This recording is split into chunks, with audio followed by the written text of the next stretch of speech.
my partner said, the stage is set. Dooley Field in Athens, where we'll have a record crowd. And the Home Depot SEC on CBS brings us Between the Hedges. The number 7 Notre Dame Fighting Irish, the 3rd-ranked Bulldogs of Georgia. They'll tangle between the hedges. Outside the hedges, 93,246 will pack in here to watch this one. And we welcome you, everybody. I'm Brad Nessler. My partner is Gary Danielson. Gary, they tell me that the 1929 Yale game here was pretty big, but now arguably the biggest non-conference game ever to be played here. You can argue that point, I guess, but at one area we know is it's a playoff atmosphere here. It really is, and in some ways, Brad, it feels really bigger than a playoff game. You know, when an iconic team comes down, plays in the heart of the SEC, we know what Georgia is, and you know if Georgia wins, the SEC is going to pound the table that we deserve 2 teams, and it might be hard to argue if they run the table. But if Notre Dame wins, and all those people that really never root for Notre Dame, they might be rooting for them, because that'll open up one more spot at the end of the year with that committee. We're going to talk about the quarterbacks in a minute, but let's go back 2 years ago. It was Georgia at Notre Dame. They win by 1. What's the biggest difference between those 2 teams and these 2 teams? You know, in that game in 2017, we really didn't know what Georgia was going to be. Ultimately, 1 play from the national championship. We know they're elite this year. They're a legitimate contender. But this Notre Dame team is much better. They got more players on the outside, better rushers. They're veterans. They played in big games. Tonight, there is no excuses. They got to stand up and beat an elite team. I asked Ian Book today, I said, are you guys ready to roll tonight? He said, yes, sir. It's a great opportunity. Right. The opportunity's at hand. And that's probably the biggest difference in the game in 17 to 19, the quarterback position. In that game, both teams were managing their quarterbacks. Not tonight. Both teams have quarterbacks that can win football games. Ian Book, it can move around in the pocket. He's a threat. Ball handling, RPOs, throwing the ball downfield and scrambling to make points. Georgia must be aware of him on every snap of this football game. 2 years ago, Jake Fromm was making his first start at Notre Dame Stadium. Now he is the undisputed lead dog. Yeah, in that game, it was like manage him, don't lose it. But we saw how he grew. We saw in that SEC game, he ripped the Alabama team almost and should have won the game. It wasn't his fault, and now he's even better. I've never seen a quarterback that is better prior to the snap and after the snap in college football for as long as I can remember. The vibe in this city and this stadium has been electric for 2 days. Tonight, the stars will shine on the Georgia night, and they'll shine on Dooley Field as well. The Irish and the Bulldogs coming up.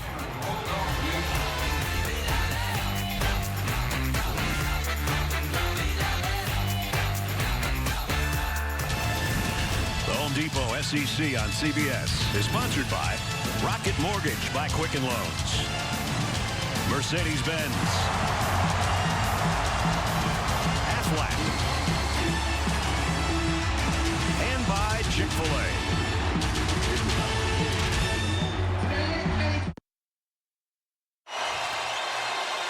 If this scene doesn't get you ready, nothing will.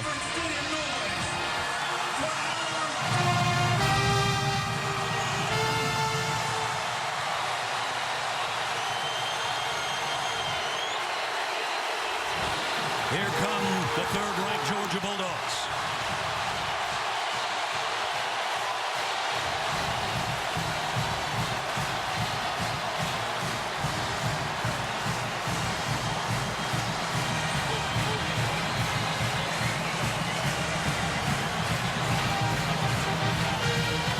And from South Bend to Athens, the 7th-ranked Fighting Irish of Notre Dame.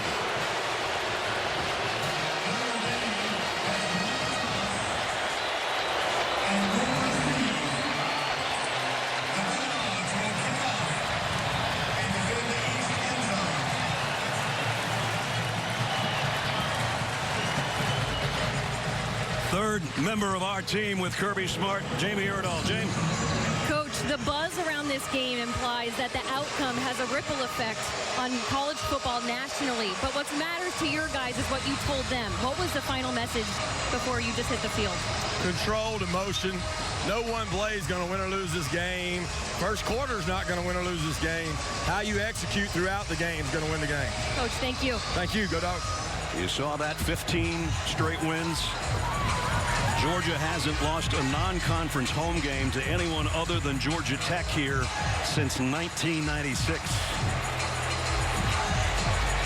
The Fighting Irish of Notre Dame in these situations have not played well against top 10 competition over the last decade. They're hoping to turn that around tonight. Back to Jamie with Brian Kelly. Coach, you said this week we would see the best of Ian Book tonight. What does that play look like to make sure you steal one in Athens? I don't know. Probably should have said he's going to need to play his best tonight. So what kind of play is that, though? Well, he's got to be consistent in the pocket. You know, he starts getting outside the pocket, you know, he's doing too much. So be consistent in the pocket. We'll give him time. He needs to deliver the ball accurately. You've been in a lot of great games. Have you seen a scene like this before? Yeah, we've seen some, but this is really nice. They've done a great job of creating a home atmosphere here and got to play through it. Road Warriors, right? Yes, absolutely. Thanks, Coach. Not quite the scene at Notre Dame Stadium 2 years ago when there was a sea of red on their home field. There's not a lot of Notre Dame fans in this building. Agree, but I don't know if there's another team in college football that's more prepared to play in big game atmospheres than Notre Dame. I mean, they don't want them, but they know what it's like to play in them. Exactly. You just saw the graphic of something I mentioned earlier with 500 additional seats added to the west end zone. This is the largest crowd to ever watch a football game in this state. 75 degrees. It is perfect. Notre Dame won the toss. They want the football.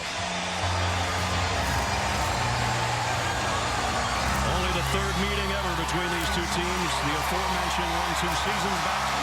And then the national championship win by Georgia following the 80 season in the 81 Sugar Bowl.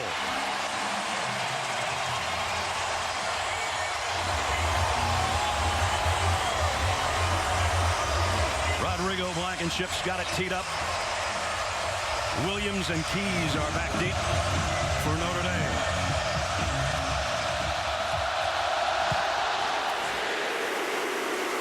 And as Rodrigo does so many times, a touchback. So they'll bring it out to the 25-yard line. Let's take a look at our starting lineups presented by Chick-fil-A. And here's the book on Ian. 8 touchdowns coming off a record-breaking performance for him. 360 yards and 5 touchdowns in the win over New Mexico last week. 11-1 as a starter. That lone loss was to Clemson in the playoff game. Started out the season a little jittery in the pocket, and that's why Brian Kelly was telling Jamie, I want him to handle the pocket. That's our best chance. We'll take the other stuff after he does the pocket right first. 3 wideout group of Claypool, Fink, and Keys for Book on first down at the 25. They fake the toss. He comes up throwing and fires complete to Komet, his tight end. And he's got positive yardage and picked up about 7. So we take a look at the rest of the lineup, and lo and behold, who did we highlight? Yep. Right there, Komet back from an injury and in the lineup, and he makes a difference, Gary. He does, because they could also use Tremble, number 24, as an H-back, able to split him out when they use 2 tight ends. He's almost a slot. It should keep Georgia's base defense on the field. That's Komet in motion. Jones behind Book on second down and 3, and it's an end around. Lawrence Keys, and he's got the edge, and he's got the first down and then some. Out across the 40 to the 41-yard line before the Georgia Bulldogs can track him down. Eric Stokes made the tackle. 2 years ago, the longest run from scrimmage against Georgia was 8 yards, and that was by the quarterback. How does Notre Dame run the ball?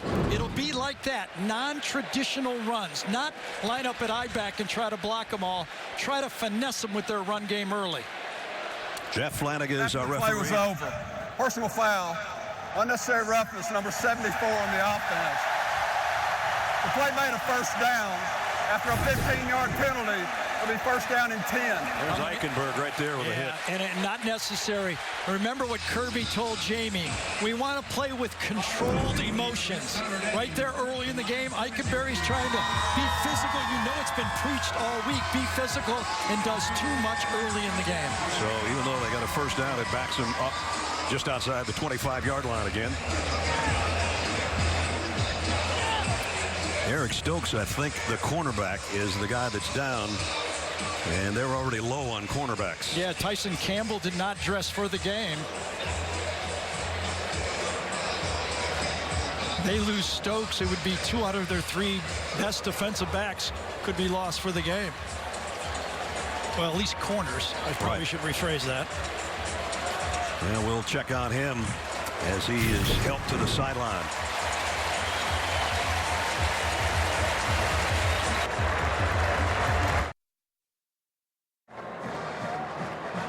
Want more stats? Hey Siri, who leads college football in rushing yards?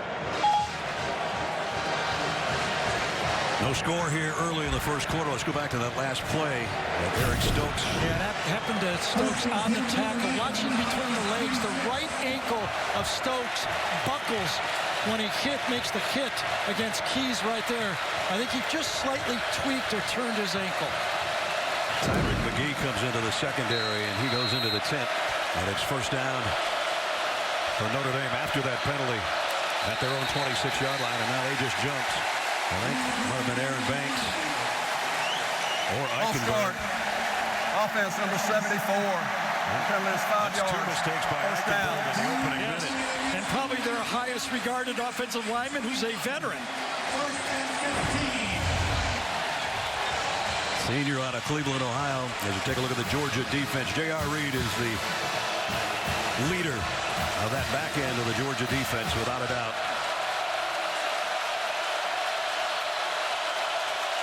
First down at 15 with another Notre Dame penalty. Ian Book across the middle, and again he's got Kmet, his tight end, across the 30, and he's still not down. Takes a whole pound of dogs to at least stand him up. Yeah, I think the forward progress is going to go back to about the 31-yard line, though. But so far in this game, Chip Long has Ian Book getting that ball out of his hands quickly, using his tight ends, and trying to avoid that early pass rush with the quick passes.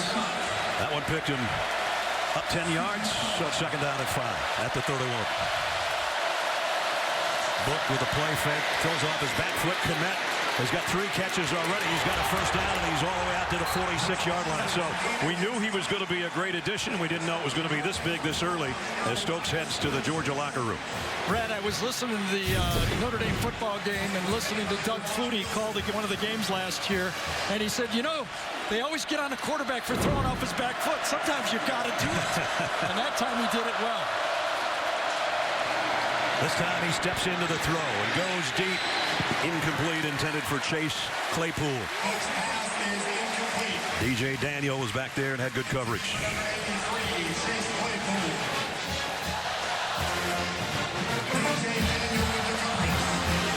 Claypool is his leading receiver with 9 catches for close to 200 yards coming into this game through 2 weeks.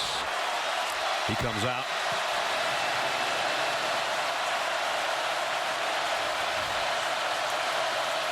And again, the jet sweep to Keys going right this time. And this time Georgia plays the edge well, and DJ Daniels runs him out of bounds. A loss of 1. Yeah, and that time that Georgia defense, Tay Crowder, number 30, they just all ran it down. Going sideways, that's why you recruit these guys. Keep pushing it wide, and then your corner makes the tackle. That brings up a 3rd and 11. And Notre Dame's not been good on 3rd down this year, 27%. They only converted 1 3rd down a week ago. Now the speed rushers for Georgia have to make their impact. Guys like Nolan Smith, number 4. Can he make an impact? They're trying to get some heat on Book. Scrambles left and throws that way, incomplete. It'll be a punting situation. It was intended for Lawrence Keys.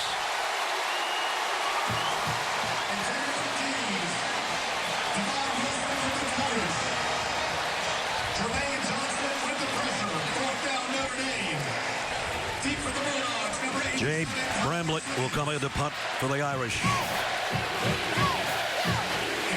As you look behind him, and on the other end, Tyler Simmons awaits at the 15 for Georgia.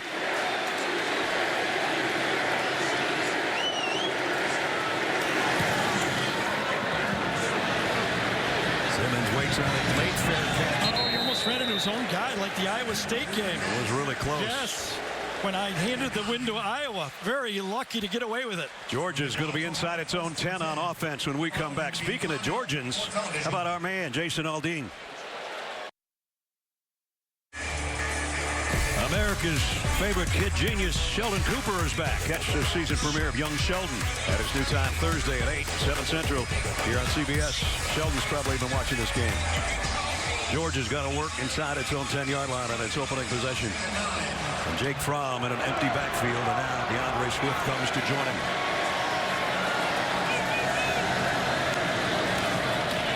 Fromm comes up throwing. Complete out around the 14-yard line to Demetrius Robertson. As we take a look at our starting lineups presented by Chick-fil-A, and it all starts with number 11. Jake, the junior, out of Warner Robins, 26-5 as a starter in a Dogs uniform. First career start was Notre Dame 2 years ago.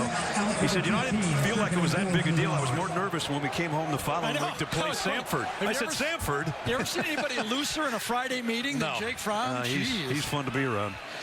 Second down and 4. Throws left and into some traffic to Robertson again. So Demetrius Robertson back-to-back receptions. Here's how the rest of the Dogs look.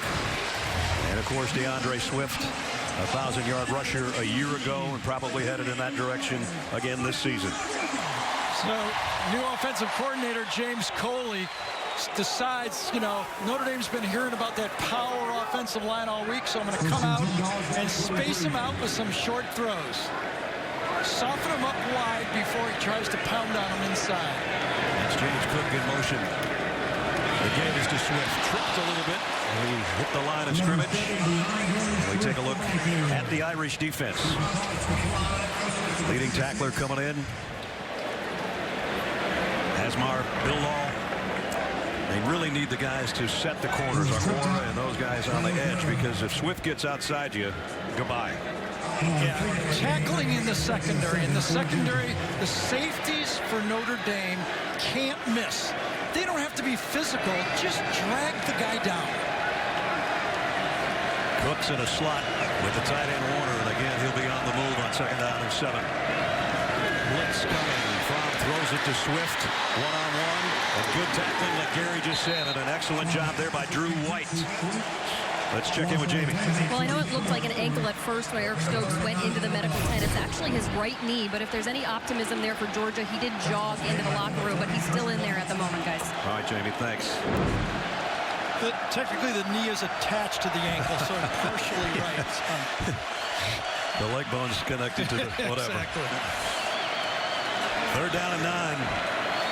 Georgia's been pretty good on third down through their first 3 weeks. They have elite pass rushers. Can they put some pressure on Fromm?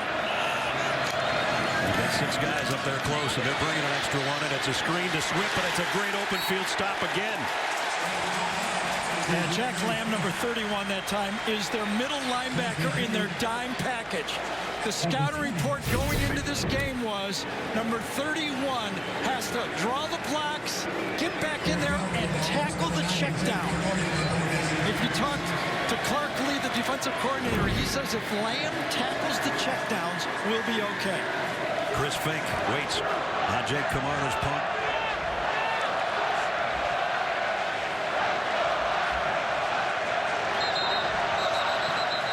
Whistle on the penalty marker down.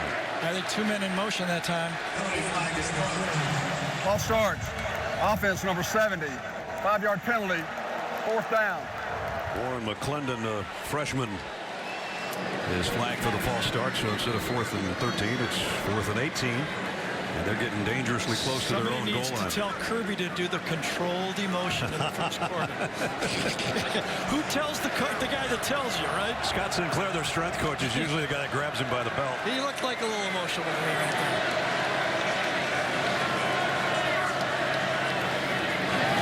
He got some heat on the punter, but he got it away. It affected the punt. And it's going to go up. That went out about the 40-yard line. It's going to be great field position for Notre Dame. They're still walking it up to see where they're going to spot it. I think Gary's right on it, I think. At any rate, 40. bad punt, great field position for Notre Dame. So far, they're off to a good start defensively. And their offense back on the field when we come back.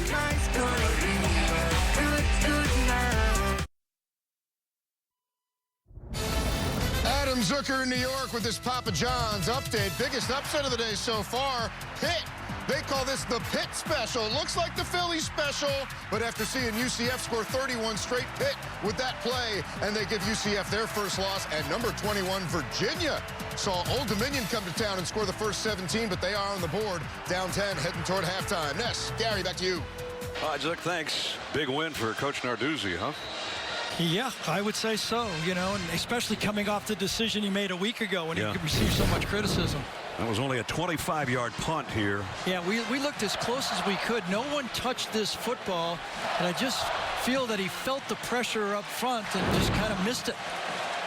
And that miss sets Notre Dame's offense up at the 40-yard line. Eric Stokes is back out of the locker room. Appeared to be running okay on the sideline.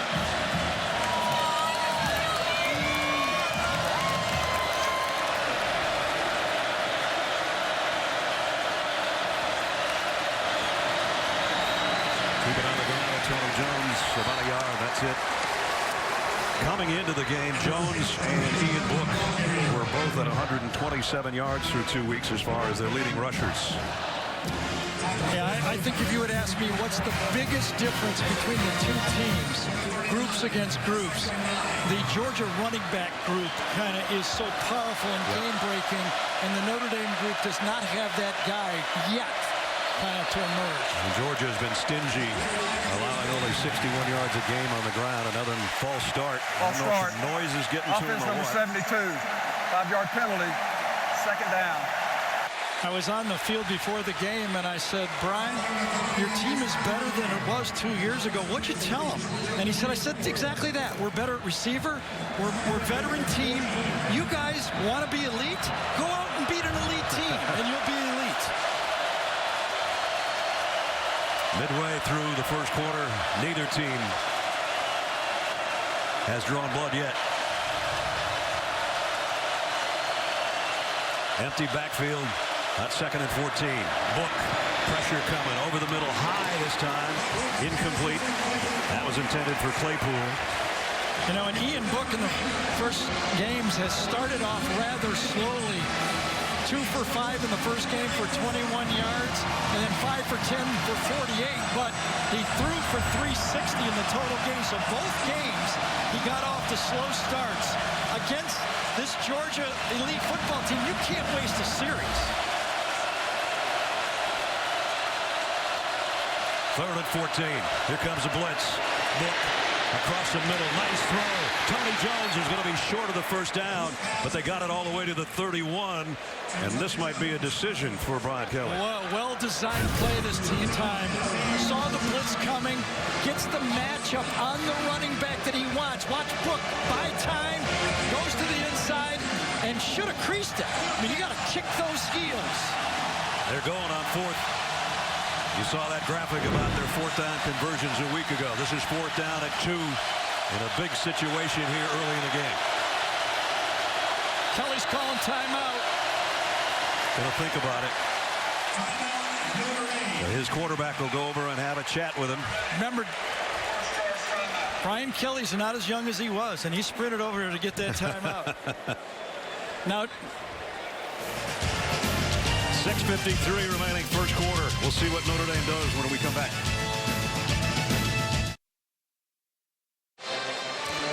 Stream CBS Sports HQ, the free 24/7 news coverage network that always is focused on the game. Get nonstop highlights, fantasy advice, and picks. Download the CBS Sports app to watch today. Don't forget, you can join Gary with the HQ team in our post-game show. You were HQing earlier today. Yeah, fun. Terrell Davis was over there. Listen, I think they got to go for this. On the road, the elite football team. Here's the value now of Ian Book. Georgia has to defend the quarterback on this play. It's 4th down at 2. They're 5 of 6. They're fourth down conversions so far this year. Notre Dame has struggled on short yardage situations, but they've been on third down. Maybe fourth down is more lucky for them. And the ball goes through the hands of Book. And he's in a heap of trouble. Comes up firing and almost completes it to Lawrence Keys. And Georgia will take over on downs. Remember, the newest player on this team is Jarrett Patterson, the only new starter in the offensive line, and I think he snapped it before he should have. Georgia shifts, and he snaps the ball. I think the Georgia, some type of vocal call, got Jarrett Patterson to snap it before Book wasn't ready. It's very fortunate that the ball did not hit the motion player going by. So you go for it, you take a timeout. You know, I've already said that Notre Dame should not be in awe playing on the road, but they've made all the big mistakes here. So they have. So that gives the ball to Georgia at the 32-yard line. From under center. And again, DeAndre Swift trying to lead his way for about 4. Maybe only 3. Dalen Hayes made the stop defensively. So Georgia hasn't gotten untracked on offense so far. They come in averaging 565 yards a game in offense. But you have to consider the competition of who they played. Just remember, Georgia is looking for the play action deep bomb on every play. If you're playing safety for Notre Dame, play safety. Stay back. They give the ball to Brian Harrion. And Harrion, that stable of backs, gets about 3 more, but it's going to bring up a third down. Georgia, one of the best teams in the country offensively on the ground, and as you see on the right-hand side, Notre Dame 120th out of 130. So far, so good. They've done a nice job of slowing down the Georgia attack. Third down and 4 here. And remember, a lot of that was that opening Appalachia State game when they were not ready for that option game from Appalachia State. Excuse me, against Louisville, my fault, against Louisville. Kind of caught them off guard. Took a couple, 3 series to really find their feet. Dominic Blaylock, the freshman, was in motion. Pressure coming on Fromm again. Throws, and he completes it to Tyler Simmons. And it's a first down for the Dogs at the 47-yard line. Jake Fromm could field pressure to his left, but he knew he had a one-on-one matchup. Stepped up, delivered it, even though he had another guy coming right in his face. Gilman, number 11 that time, still delivered another strike. So at the 5-minute mark of the quarter, Georgia with a first down out at the 47. Yeah, you know, there are like stats about Fromm that, you know, he needs to throw less than 30 passes to win. But boy, I've seen him at his best, and he's 5 for 5. He's now legitimately, you can play him any way you want. He's a winning quarterback no matter what you do. Tyler Simmons on the end around. And Simmons, positive yardage, he got almost 10 more. George Pickens, a freshman wide receiver, got a good block out there for his teammate. So one of the changes and challenges for this Georgia football team, so close, back-to-back years to going into the national championship, they lost both coordinators. Jim Chaney on offense and Mel Tucker on defense. James Coley, he was here as a quarterback coach a year ago, has taken over the play calling, and you know you can still see his footprints on this game. There he is, his fingerprints right there is saying, spread them out, spread them out, spread them out. We'll hit them hard later. They can do just about anything they want on this down. Second down and 1, and it's a play action in front. Might want it all. He's going to check down and go to Swift, and Swift run out of bounds, a loss of a yard. Nice job defensively. Got a flag in the backfield as well. Holding, offense number 66, 10-yard penalty, second down. Solomon Kinley, the left guard, the guilty party. Georgia's offensive line is massive.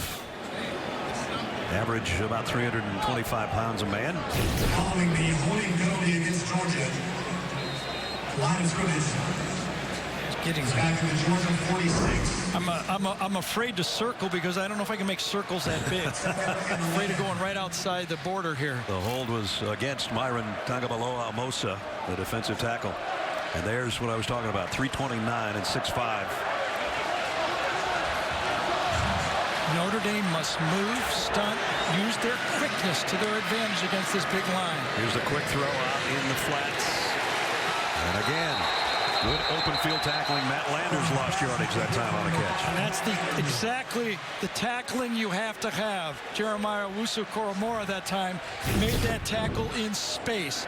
You can't let a 1-yard play become a 20-yard play. Make the tackles, make them earn their yards. We always talk about yards after contact for a running back, but now in modern college football, yards after contact for a wide receiver may be a bigger stat. We haven't seen an explosive play yet from either team. 3rd down at 12.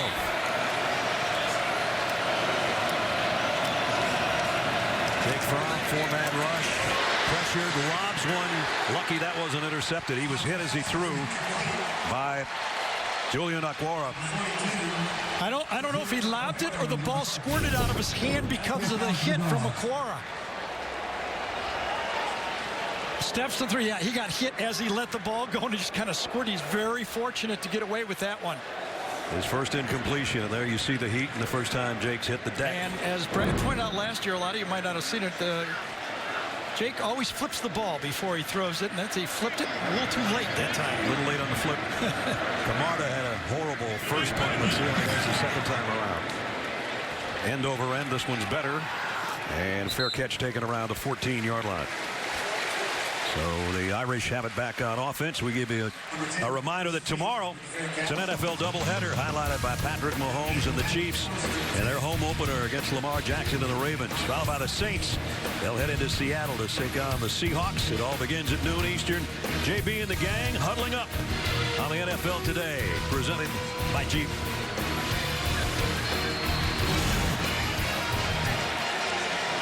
Check in with Jamie. Well, Ian Book checked in with the offensive line during that last series off, and they actually decided it looks like they're going to go a clap cadence only from offensive line coach Jeff Quinn to make that decision.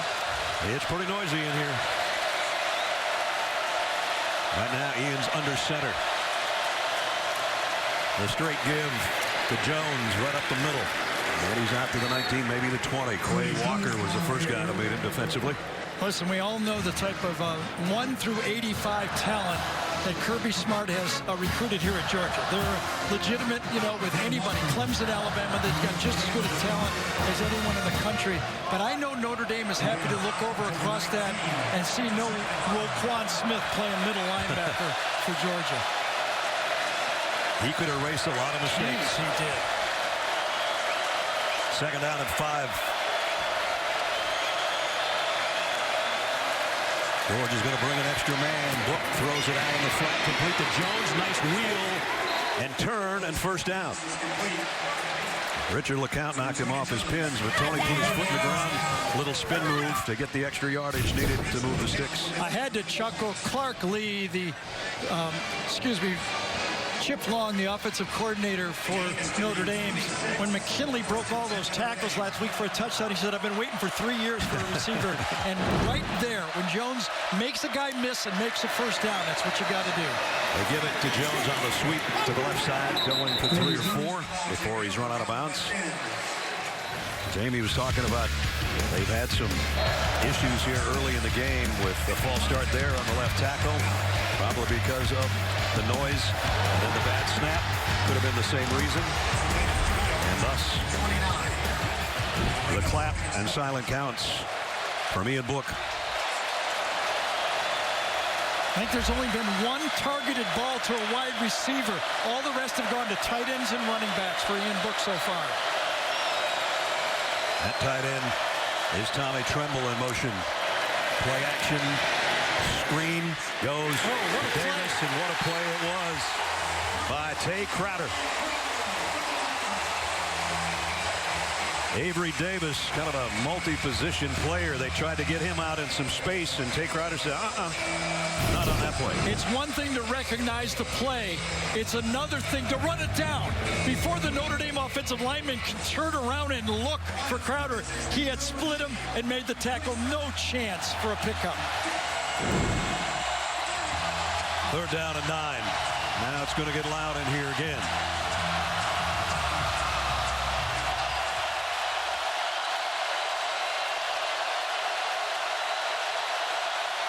Four-man rush. Book backpedals, throws in the flat. Claypool, and Claypool's got a first down out to the 40-yard line. So there's his big 6'4", 230-pound wide receiver. I can't imagine that this is not a bust. 3rd and long. Claypool actually runs behind the line of scrimmage against a zone defense and picks up an easy 12 yards. That brings us to the end of the first quarter. Neither team has been able to score. Number 7 and number 3 in Athens. Second quarter coming up in a moment.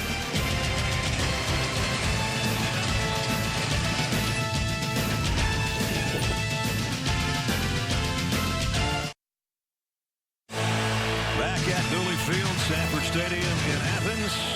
Home Depot SEC on CBS. No score through the first quarter. We start the second quarter with Notre Dame at the 42-yard line with a first down.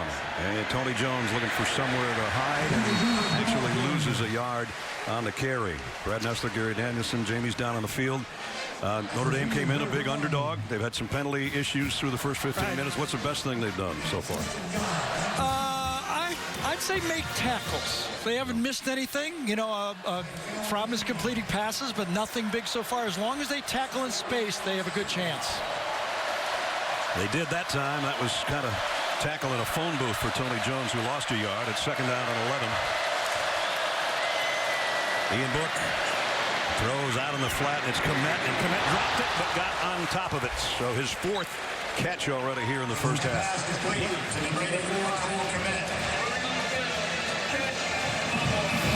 Well, Komet has made a big difference in this game plan. He's big enough and strong enough to help blocking on the end of the line of scrimmage, and he's catching those short passes. You can see how comfortable Ian Book is having number 84 back in the football game. He's an NFL caliber tight end, 6'5", 250, and he's made a big difference in this game as Ian Book's 8 out of 12 for 70. And has another third down situation here. That's Fink in motion. And now we got motion as well, and it's Komet who had an early takeoff, it looked like.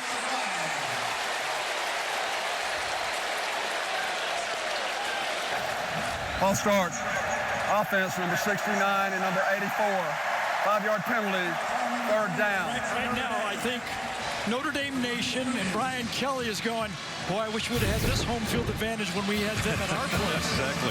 Because that night, about 50% of that stadium was Georgia red. And here it's not 50%, it's almost 95% Georgia red here.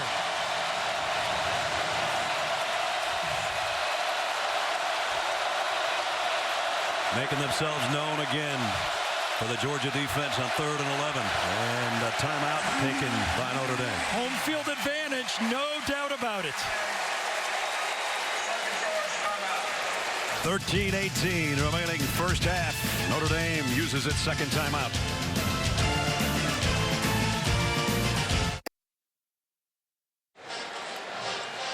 Last season's hit comedy is back. Cedric the Entertainer and Max Greenfield star in an all-new season of The Neighborhood. Miss Nancy and I watch that every Monday at 8, 7 Central on CBS. Here's what Gary was talking about. Speaking of neighborhood, Georgia thought they were in their own neighborhood at Notre Dame Stadium in South Bend 2 years ago as they gobbled up tickets. That was the scene there in 2017 in a 20-19 Georgia win.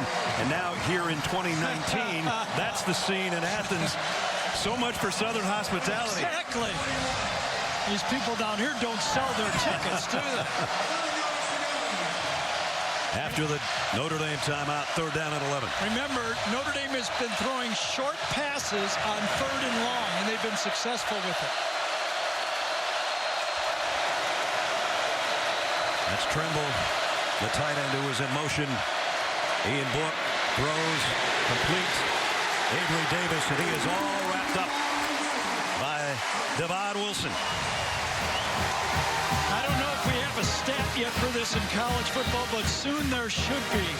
In the secondary, when the ball is given to the wings, all of the offenses now are trying to get their athletes the ball in space. And that means the athletes on defense got to learn how to tackle and wrap up. And they don't have to knock out guys. They got to just drag them down. Tyler Simmons averaging over 19 yards a punt return coming into this game. Had a fair catch earlier from Jay Bramlett. a freshman out of Tuscaloosa, Alabama. So he knows all about the SEC. This is a good kick. Simmons has to call fair catch again and dropped it. Notre Dame's on top of it. Chase Claypool comes up with a football.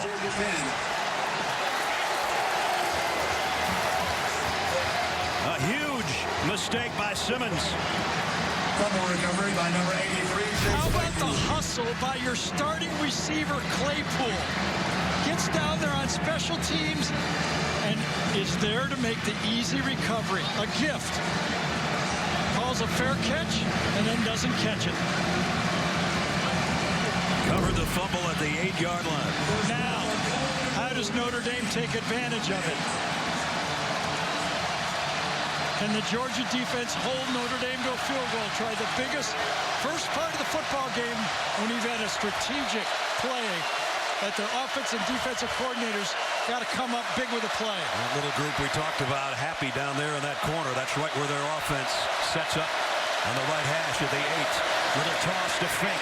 Fink's got blockers in front. Hit at the 6 and goes down. Again, this goes in the books as a pass, but this is Notre Dame's run game. They really are putting this and counting this as how to run the ball against Georgia.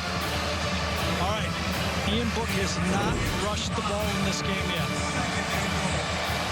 This is where he can be so dangerous. Georgia hasn't allowed a red zone touchdown yet. But they just gave Notre Dame's offense a gift at the 8, and now they're just outside the Georgia 5.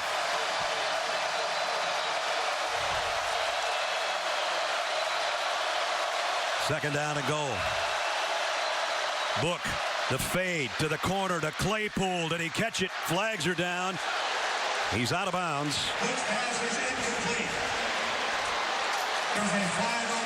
DJ Daniel was the guy that was covering.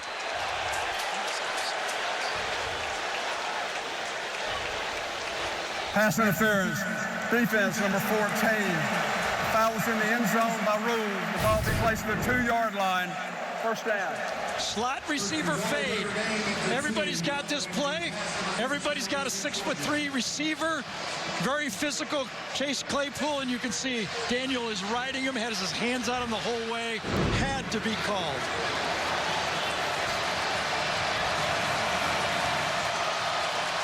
Georgia short on defensive backs due to injuries. And that time, the corner with the pass interference. They're coming right back to Claypool. Incomplete this time. Boy, you can see the respect Chip Long has for this rush defense for Georgia. First down. Not all of us that grew up watching Notre Dame football, we're saying, all right, let's see the Irish pound this thing in, right? I mean, how different were they? Go back to the same type of a play? I just keep thinking, when's the quarterback draw coming? Yeah. Or as you're calling plays for Chip Long, do you think it 4-down territory as you call these plays? Book is under center. The toss, the roll, the throw, the wide open toss for the touchdown. Kirby called timeout prior to the play. And he saved the touchdown. Notre Dame was in an unbalanced line, and he got a timeout to save a touchdown. First charge timeout. He knew his defense was fooled. Unbalanced line, only 2 guys are going to run the end man on a touchdown, but Kirby sprints down there, uses his defensive back plays, gets into the end zone. A nice design play to slip into the backfield. Look at. He said, we don't have it right. We don't have it right. He didn't move that fast when he played here.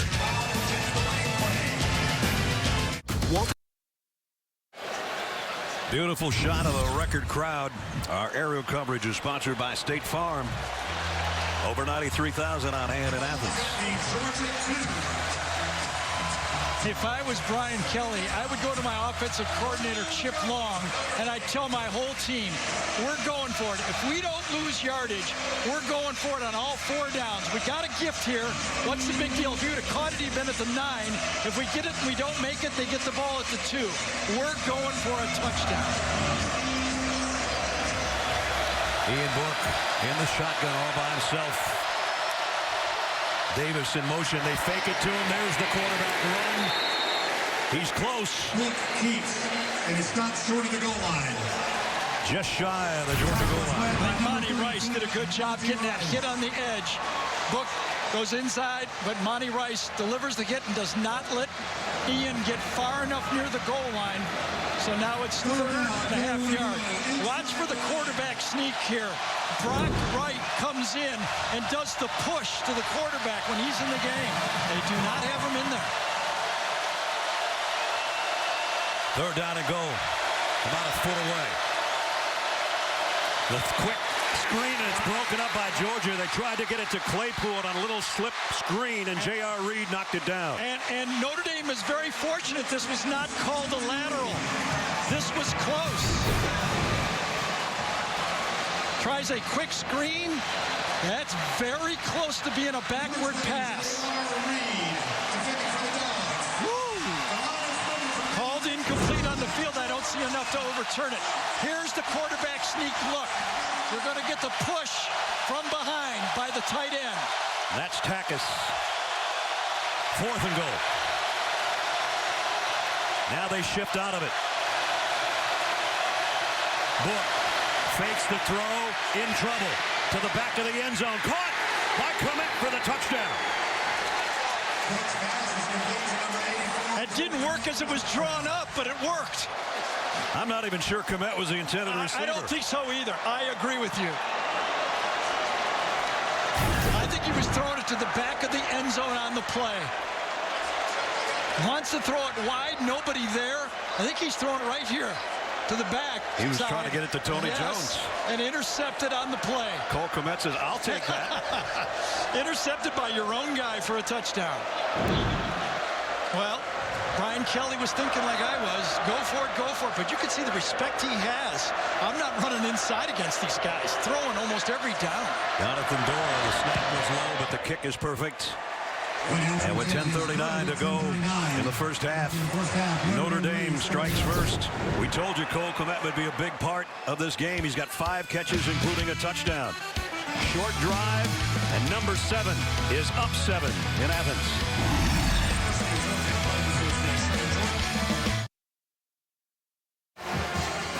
7-0 Notre Dame on a touchdown pass from Ian Book to Cole Komet. And we have another look.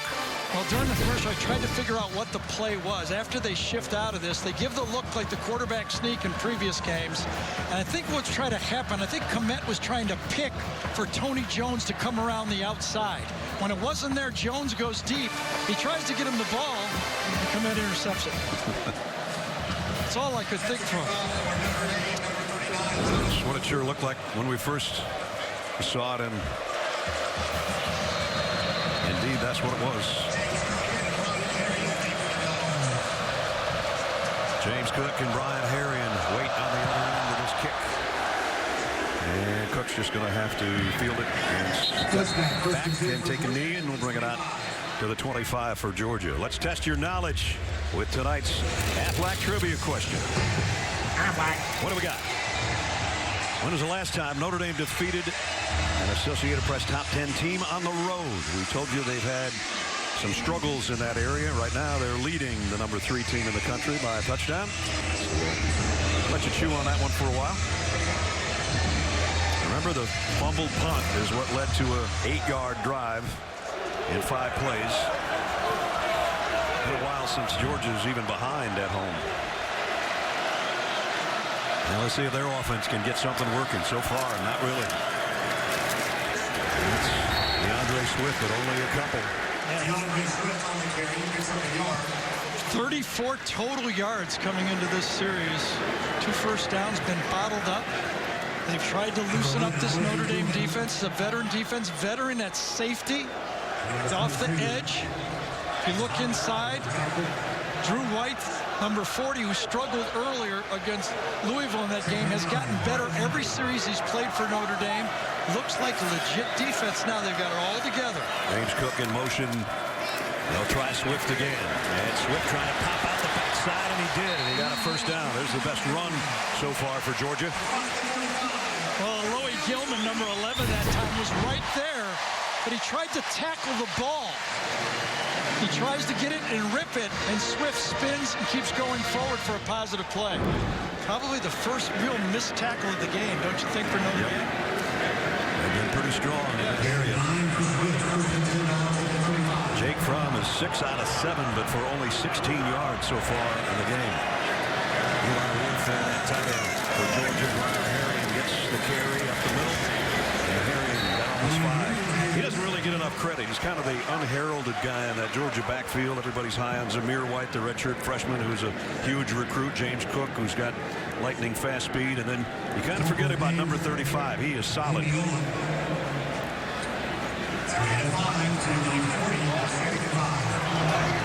Second down and 5. Herring stays in there to flank Jake Fromm.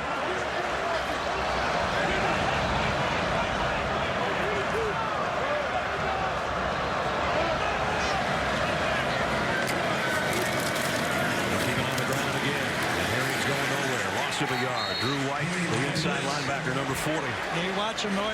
First game, it looked like the whole Irish nation was going, oh, we miss Tranquil so much, and he was a great player for so long for Notre Dame. But Drew White just keeps getting better and better. Every series, you can see it on tape. Every series, he looks better than the series before when he plays. This is a more comfortable game for him, too, though. Yep. It's not the option, speed stuff. More coming downhill at him. Georgia with a bunch receiver group to the left, and now that's Robertson who's going to join the backfield and come back out of it. Fromm scans the field, throws complete, caught.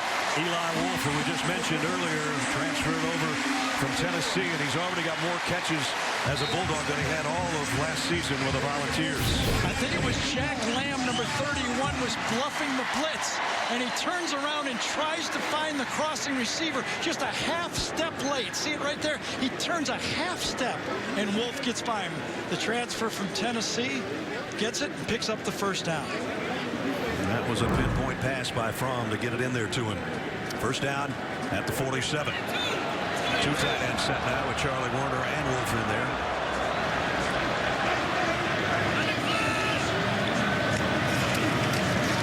Swift trying to get to the edge. DeAndre Swift.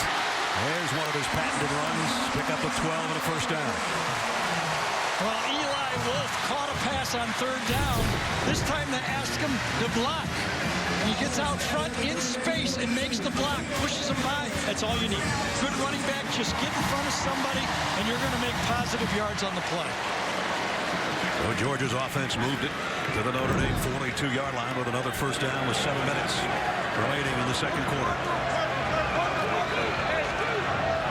Lawrence Cager, another transfer from Miami, is up to the top of your screen. Simmons to the right on first down. Play action. Fromm's going to flip it out there to Charlie Warner. Dropped the ball, scooped it back up, and picked up a yard maybe.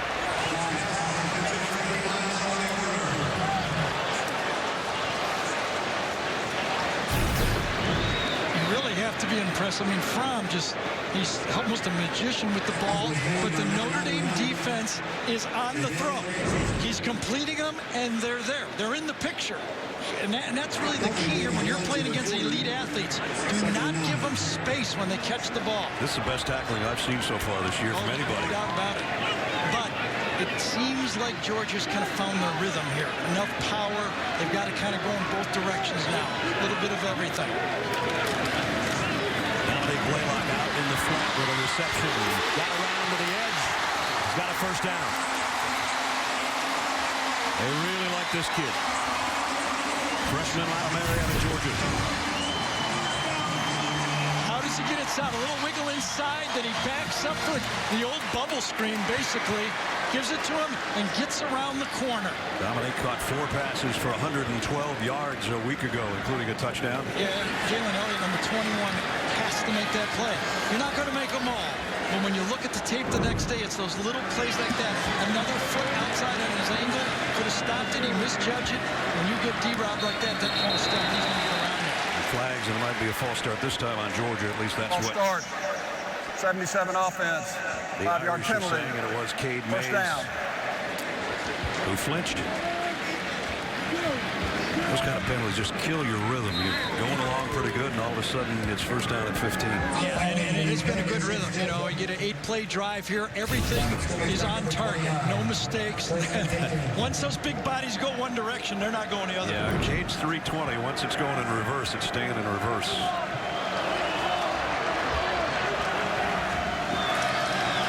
So back to the 29.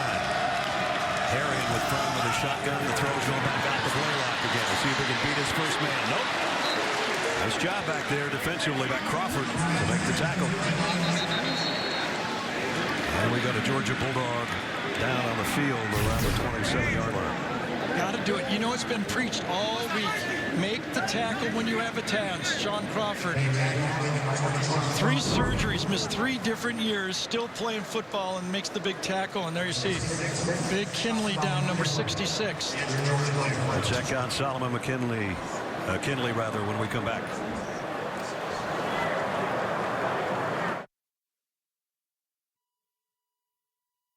Adam Zucker in New York coming up on the Geico Halftime Report. Houston, BJ, and I will get you caught up on today's action, including Clemson all over the 49ers. The Charlotte 49ers, 66-yard pick six by Kayvon Wallace. Tigers on an 18-game winning streak.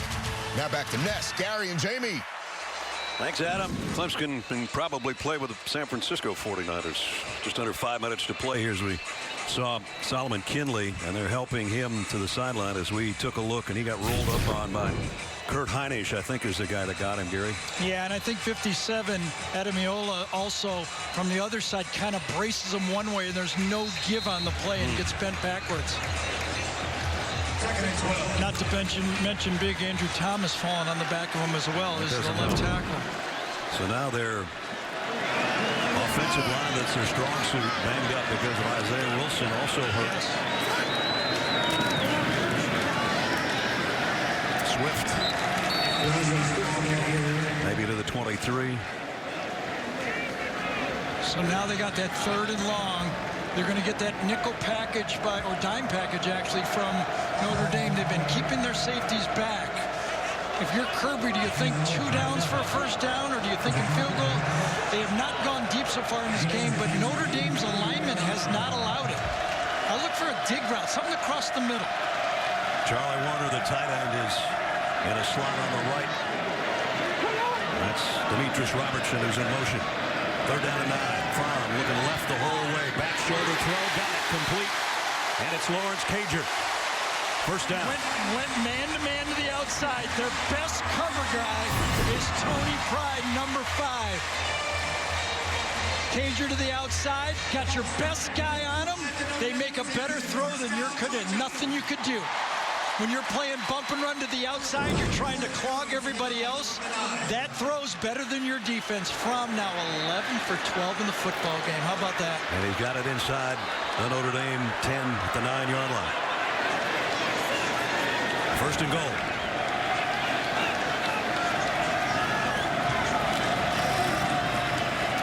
Fromm keeps it himself. Inside the 5. He fumbled the ball into the end zone, but I think he was blown dead at the 3.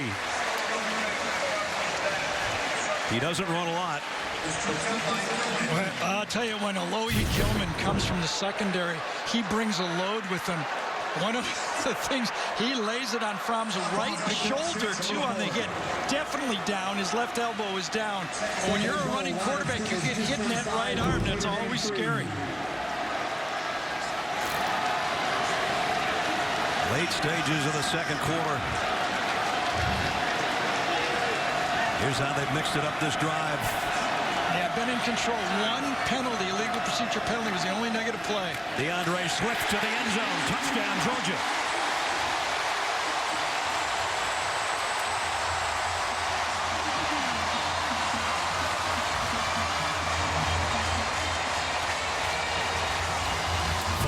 Something for the record crowd to cheer. That's what Kirby says. Finally, we've settled down and played our football, keeping everybody off balance. I'll tell you, Andre Thomas, number 71, the All-American left tackle for Georgia. What a play. We could get another look at the big guy. From this angle, you won't be able to see it. Let's see for sure if he gets into the end zone. I think when his knee touches the balls across the line. I do too.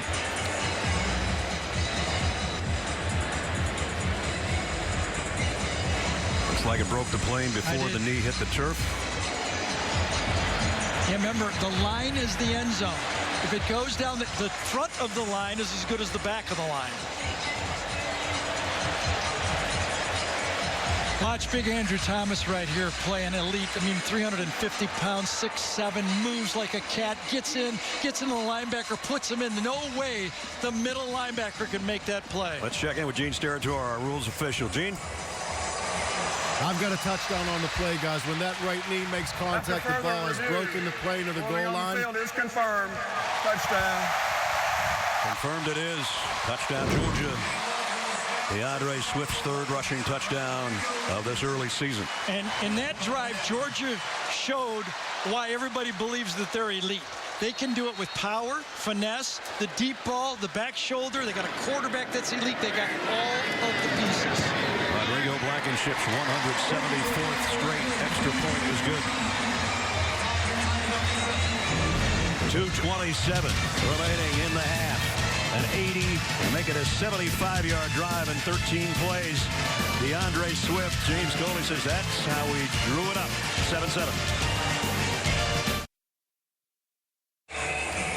Thursday on CBS, a new comedy about love, life, and friendship. Don't miss The Unicorn. Premieres Thursday after Young Sheldon on CBS. Remember in the Clemson game in the playoffs, Notre Dame was into the game until 1:50 to go in the second quarter. It was a 7-point game. Right now, Notre Dame needs to be careful. They only have one timeout left. Georgia gets the ball to start the second half. You do not want to give Georgia the ball again in this half. So they'll bring it out to the 25 for the Fighting Irish, and that will give us a chance right here to answer our Aflac trivia question. The last time Notre Dame defeated a top 10 team on the road, 7 years ago at Oklahoma. A big win in Norman over Bob Stoops' crew. And here they've given number 3 Georgia all they can handle and then some. Tie game, 2:27 left in a half. They got to get out of the half, and they have to look like they're attacking, because Kirby, if they don't gain yards, will use his timeouts. Has 2 remaining.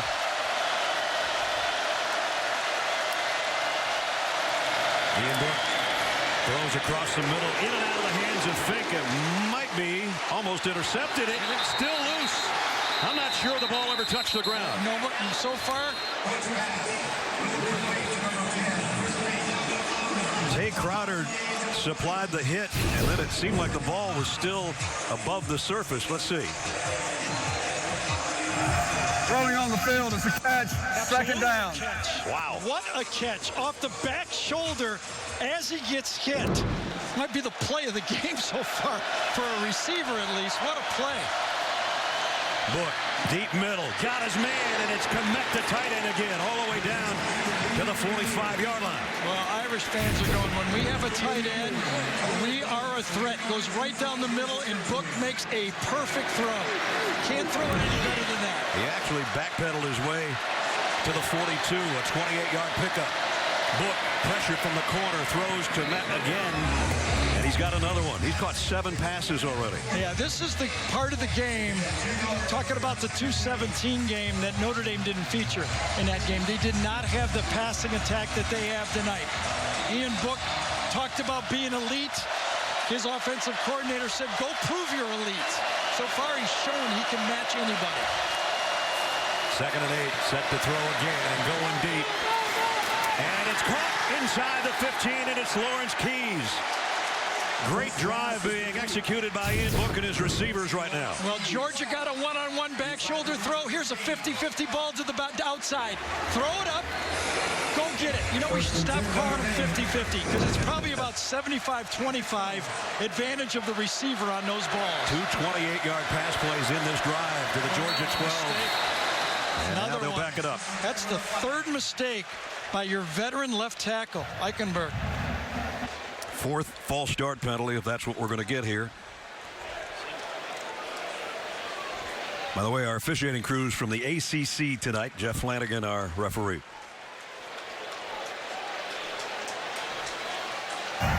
False start on the offense. This play qualifies for a 10-second runoff. The only way Notre Dame could get the 10 seconds back is to burn a timeout, and they do not want to do that. Could have been Komet, could have been Eichenberg. Both guys on that left side look like they got a head start. I wouldn't blame Komet the way he's catching the ball. Yeah, I want to get out there, too.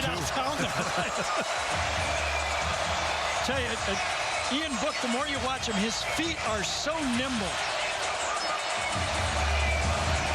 Reminds me of an old Irish quarterback we played a long time ago, threw just like him with those quick feet. That would be Joe Theismann. Remember how he played? Had the same style. Great athlete in the pocket, able to move his feet and throw. A little bit of a run attack and pass attack at the same time. with the runoff. There's 40 seconds left unless something changes here.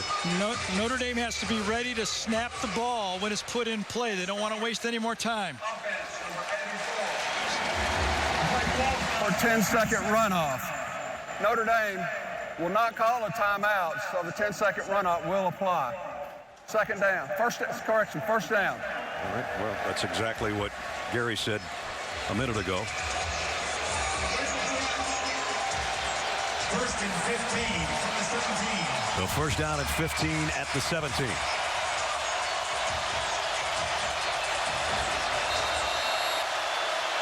Winding the clock. There it goes. There goes Komet in motion. Book looks right, goes to a screen. He's got blockers out in front for Fink. And Fink's down inside the 10. Do you get up and snap the ball, or do you call timeout? Make up your mind, Notre Dame. 18, 17. Looks like they're going to go up to the line of scrimmage. Down to 13. Now they're calling timeout. Wow. They left some seconds out there, didn't they? They didn't want to waste it down, but they wasted so much time they almost gave up a down. Now you got to throw to the end zone. They put 1 second back on.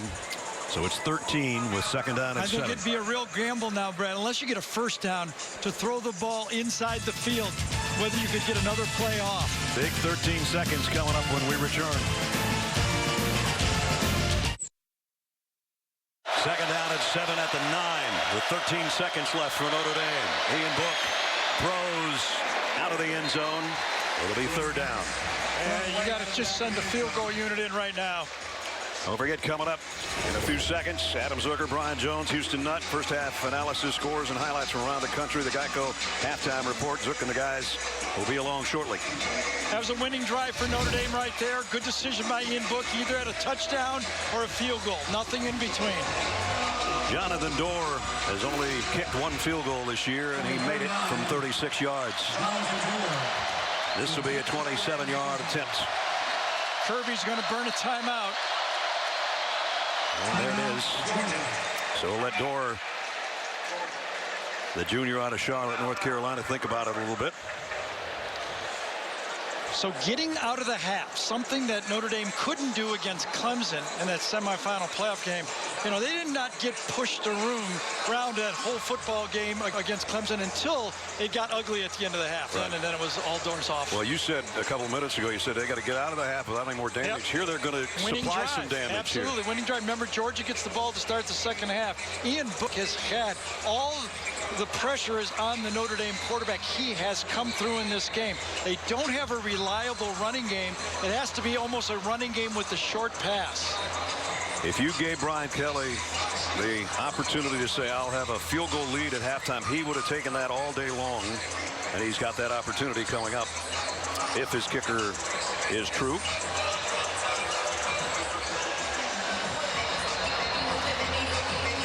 They bring in the offense. I think they're going to throw one more fade pass to the end zone. I was going to say it is third down, not fourth. I think they're going to throw one more fade pass to the end zone. Claypool is to the top. By Kirby taking the timeout, it allowed Claypool's up here. Do have double coverage help by the safety. Let's see what happens. And Georgia took the timeout. Yeah, another one. So the chess match between Kirby Smart and Brian Kelly going on here. Well, the chess match was a field goal at first. Then they brought the offense and back. They said, well, why not throw a fade? And then he takes another timeout. What else could they do? Well, there isn't much else to do. If they had tried a field goal on third down, they've always had the opportunity, if it's a fumbled snap or something, that they'd have another opportunity. Well, they didn't have a timeout. No, they didn't have a timeout, so they couldn't do that either. You could, I mean, if you were really gutsy, you could run a fake field goal pass. You know, some teams play their quarterback as the holder. The only risk you run here is if you take a sack, it's history. I know that, but Jay Bramlett, the holder on the play, was a high school quarterback. Could have a fake from the field goal by an extra play. Well, Doerr's still standing on the sideline, Yeah, so Book's here comes the offense. Book's still in. They're going to throw one up. Different look this time as well. They got 3 wideouts. McKinley. Give offensive coordinator Chip Long credit. He's changed up the look after the timeout. McKinley's down to the bottom of your screen. Fink and Claypool up to the right. They're going to fade it for McKinley, and it's incomplete. But there's still 5 seconds on the clock.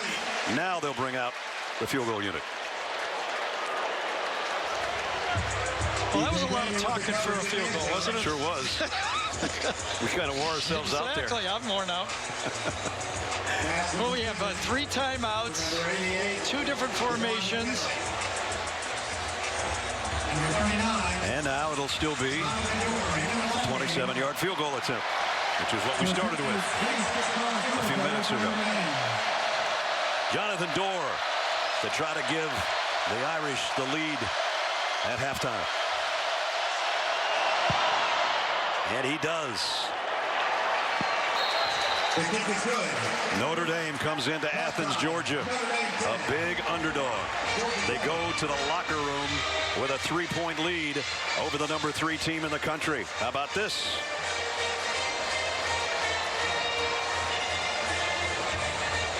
Well, they had to have their quarterback play ball, and he's played ball, and they have tackled. I said they have to tackle in space. Done that too. Jamie's with the coach, who's up at the break.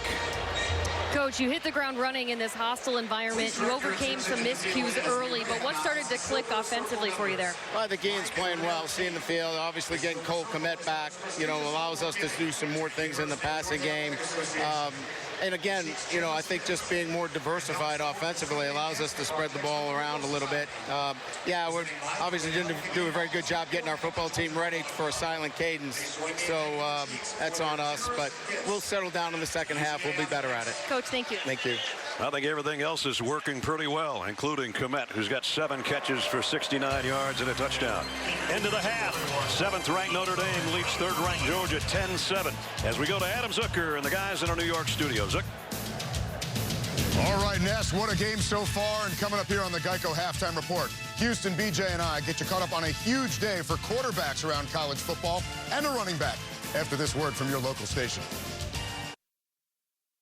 Well, the light show continues at Sanford Stadium, but the hometown Georgia Bulldogs not exactly lighting up the scoreboard. They trail as we get set for the 3rd quarter. They will have the football first, but Notre Dame with a lead of 10-7.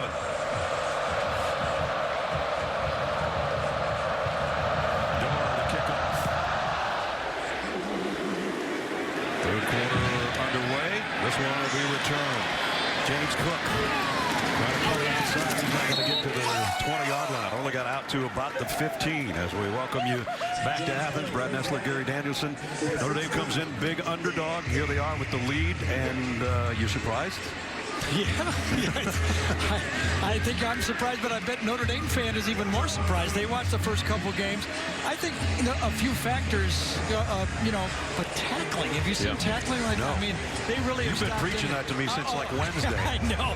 I thought it was the key. And I think Brian Kelly saying Cole Kmet has made a big difference in their offense. Gives them much more diversity. Jake Fromm is 11 out of 12, but for only 59 yards passing. And Georgia only had 3 possessions in that first half. Trying to get DeAndre Swift going, and he only got about 2 yards as we check in with Jamie.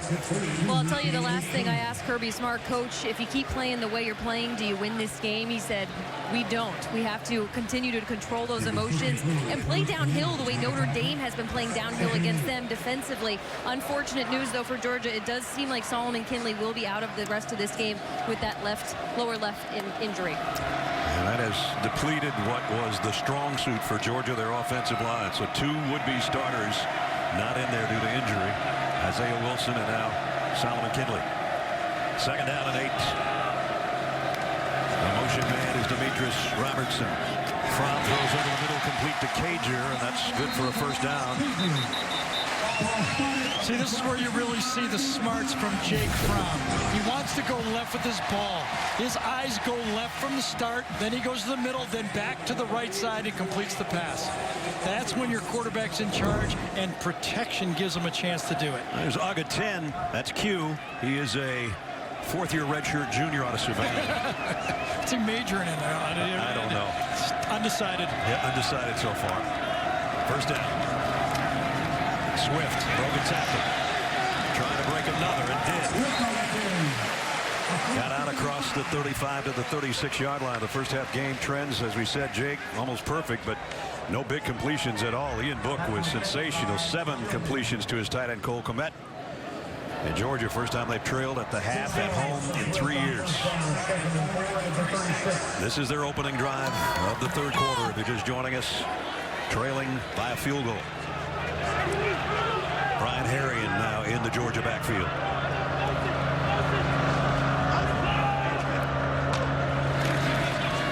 He'll get the call, trying to get to the edge. Got there, got the 1st down. Good run by Brian Harrion. This time got outside Khalid Kareem, number 53, and man on the line of scrimmage. You got around him. That created the space. Kareem couldn't get there, and Harrion gets to the edge. Kind of the downhill, exactly what Kirby was told Jamie. We got to get that ball downhill into the secondary a bit. Georgia stays right up at the line, not really a hurry up, but they stay there as Fromm directs traffic with a 1st down at the 46.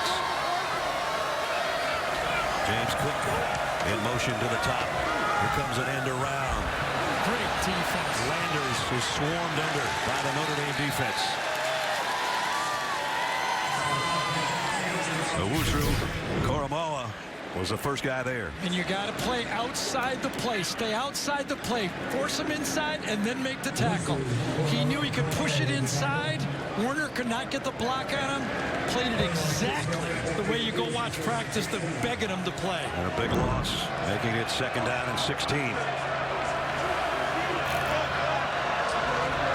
James Cook flanking Jake Fromm in the shotgun. I'd like to get him in space. He's got great speed. From deep middle. Did he catch it? Dominic Blaylock, did he take it off the turf? No. It was a little underthrown, I think. So when you play the rover spot for Notre Dame, as you look at this ball, yeah, it bounced. It bounced. Owusu right there, Koromoa, is playing in coverage. Last time he's playing defensive end. Whatever way it flanks, sometimes he's got the slot, sometimes he's got the edge. That's how versatile he has to be. Notre Dame seems like they got all kinds of guys that were safeties. Now they're linebackers. Corners have become safeties. We may have spoke too soon here. We're going to take a look at this. I still think it touched the ground, but I thought it did. Worth a look is a big play. Todd DeJoseph is a replay official. The back judge kind of right in the way, but it's on the ground there, I think. I thought it moved after it hit the ground, no doubt. Good try. Ball was a little low. Could have been completed. He had a great matchup on the play. Owusu Koromoa was on coverage. Putting on the field is confirmed. It's an incomplete pass. Let's bring in Gene Steratore. I think a great job by the back judge, who did get in our way on the screen, but I think that's because he's in great position. That's right. And the umpire also spun. Both officials came in and together ruled incomplete. Neither hand underneath of the football, so the ground is part of helping them with that process of the catch, and a really good job of incomplete, guys. I was actually going to say he was in great position, even though he was in our camera view. How hard it must be on Gene with the great game going on to watch the officials. He doesn't have to be out there. You have to concentrate to watch the officials. Third down and 16. Georgia's really going to have to earn this one if they pick up a first down. And it's an inside handoff, DeAndre Swift. Swift broke one tackle, little lazy leg, got past the 50. Now it's decision time. Yeah, he's about 2 yards shy of the first down. Past the 50-yard line. I think that may be the first decision Kirby's going to make. Should he go for it here? Get it in the secondary? No real chance. Runs through a couple tackles to make it a decision. Here comes a punting unit. That takes DeAndre Swift over the 2,000-yard mark career-wise and averaging over 7 yards a carry, which is remarkable. And he's in some great company in both those categories. Camargo to kick. Chris Fink stands back inside his own 10 on the other end. And Fink just gets out of the way of this one. Can Georgia down it? Not quite. James Cook was down there. He just couldn't get to the ball. So a touchback. 10:49 remaining in the third quarter.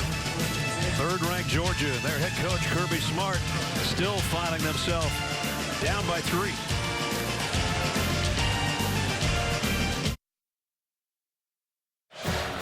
And now, do Project Smarter, presented by Home Depot. The Home Depot, and it's smart to get your tight end back from a collarbone injury. Last week, Ian Book threw for 360 yards, but they were different plays than this. Now he's got a tight end. He makes a great interception here on a pass for a touchdown from his own quarterback. But Kmet has been the safety blanket for Ian Book. That's the best throw of the day, I think, by Ian. Down the gut. And Kmet has given him, as Brian told Jamie, I think more flexibility in the offense for everybody else. There's his numbers. 7 for 68 and a touchdown. I know the Irish fans are saying keep it wide open. I don't know if they have anything else but to keep it open against this Georgia defense. Look on the give to Tully Jones. Jones fighting for close to 4. This is not a traditional rush offense for the Irish this year. Everybody knew that if this team was going to make a run at the championship or the playoffs again, it would be based on a pass offense helping their defense, their veteran defense. And that's why all the pressure's on Ian Book. He has to continue to make all the right decisions on every play. Second and 6. Book pressure from behind. He got rid of it over the middle, incomplete in and out of the hands of Jones. Inaccurate. He had a potential to make a first down. Tony Jones is a very good receiving back out of the backfield, but you got to give him a chance on those short plays. Those receivers do not have enough time to react to the throw. This one, he thought that Jones was going to continue and cross the linebacker, and he pulled up right. Azeez Ojulari and Malik Herring at least got a little pressure on Book that time. That's about the first time that he's felt a little heat from behind. Third down and 6.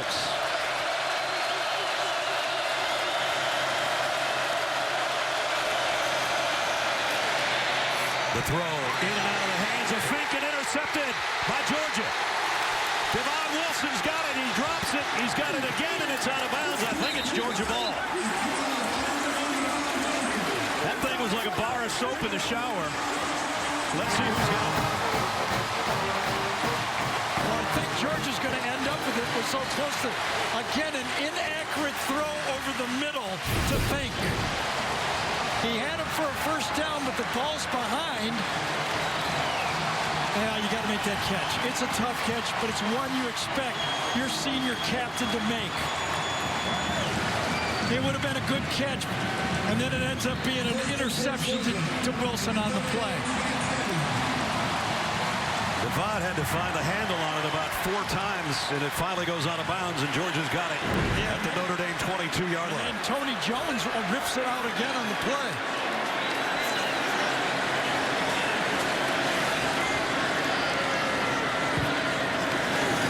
Play fake by Fromm.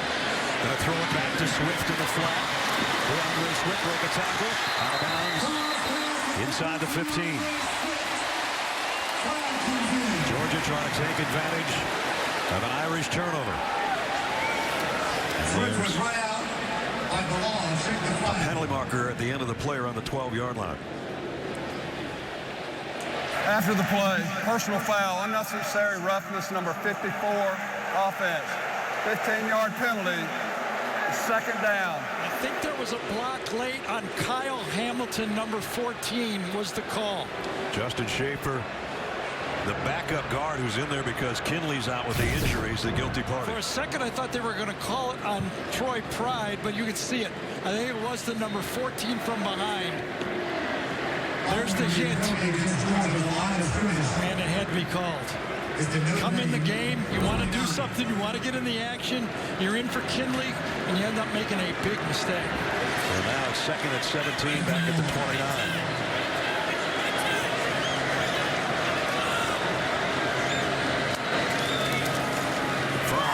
Quick pass, Charlie Warner catches it, goes to a knee at around the 23.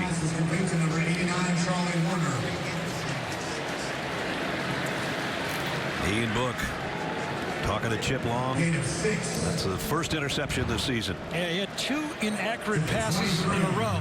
Now, whether they were miscommunication on the first one, but the second one was behind fake and it cost him. Fromm's going, let's hurry up, guys. And remember, right now you're sitting there as a defensive coordinator says, should I pressure this guy? Fromm is so good throwing off his back foot. I don't think so. He's got to hustle to get the play off. 2 on the clock. Just in the nick of time, and here comes a full blitz.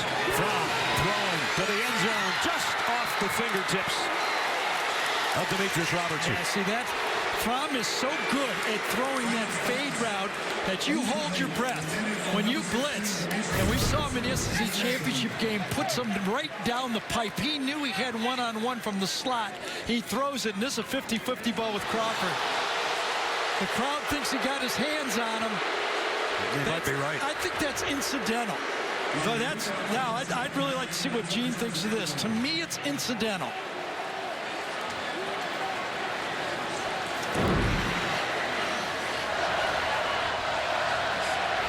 Rodrigo Blankenship will try a 40-yard field goal. He's perfect so far this year. He still is. Georgia draws even on their senior kicker. We're tied at 10.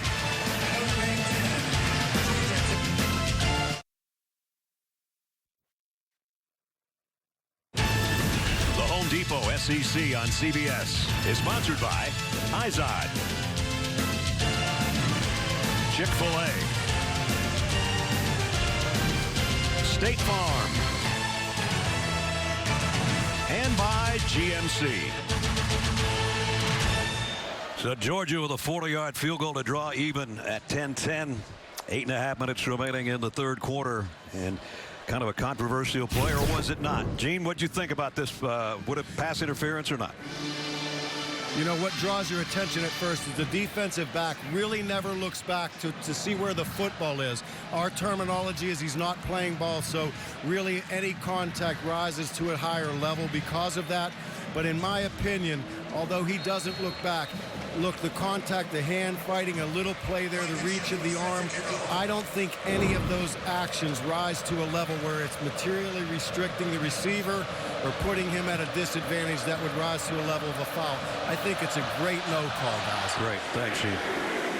Kickoff will go out of the end zone. Bring it out to the 25-yard line. Our aerial coverage is sponsored by State Farm. A packed house, over 93,000, largest crowd ever at Sanford Stadium as you look in from high above. So now can the Georgia defense get another stop? You know, this is Kirby's guys. This is what he built as a defense. So far, Notre Dame's offense been controlling the game. No havoc plays, no big plays until that interception. Can they turn that turnover into something good for the defense to continue on for Georgia? It doesn't seem like the total yardage, the number of plays, and the average per play should be even, but it is almost dead even. Here's Book. Throws out in the flat to Keys. And Key's got out for a couple, maybe 3. Let's take a look at tonight's Scholar Athletes, brought to you by Amazon Music. Chris Fink for Notre Dame, one of their captains, and Rodrigo Blankenship, who I just mentioned after the field goal. Amazon Music showing their commitment to the investment of our future by donating $1,000 to Notre Dame and Georgia's General Scholarship Fund. Fink, a senior out of Dayton, Ohio. And he's in there right now. And it's Cole Kmet in motion. 2nd down and 7 for Ian Book. Book fires. That one was almost intercepted by J.R. Reed, and he would have had a touchdown had he held onto it. It's the 2nd time tonight J.R.'s got his hands on one of those. And this time Ian Book never took his eyes off of Kmet. He watches him the whole time as this play goes. And that allows the Georgia secondary to react actually before he throws the ball.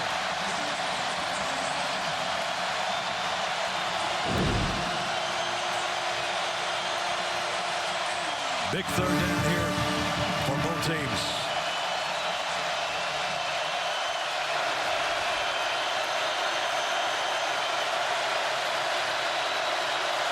And they're going to have to call a timeout. Ian Book didn't like the looks of something out there. A 3rd down and 7 with 7:46 to go in the 3rd when we come back.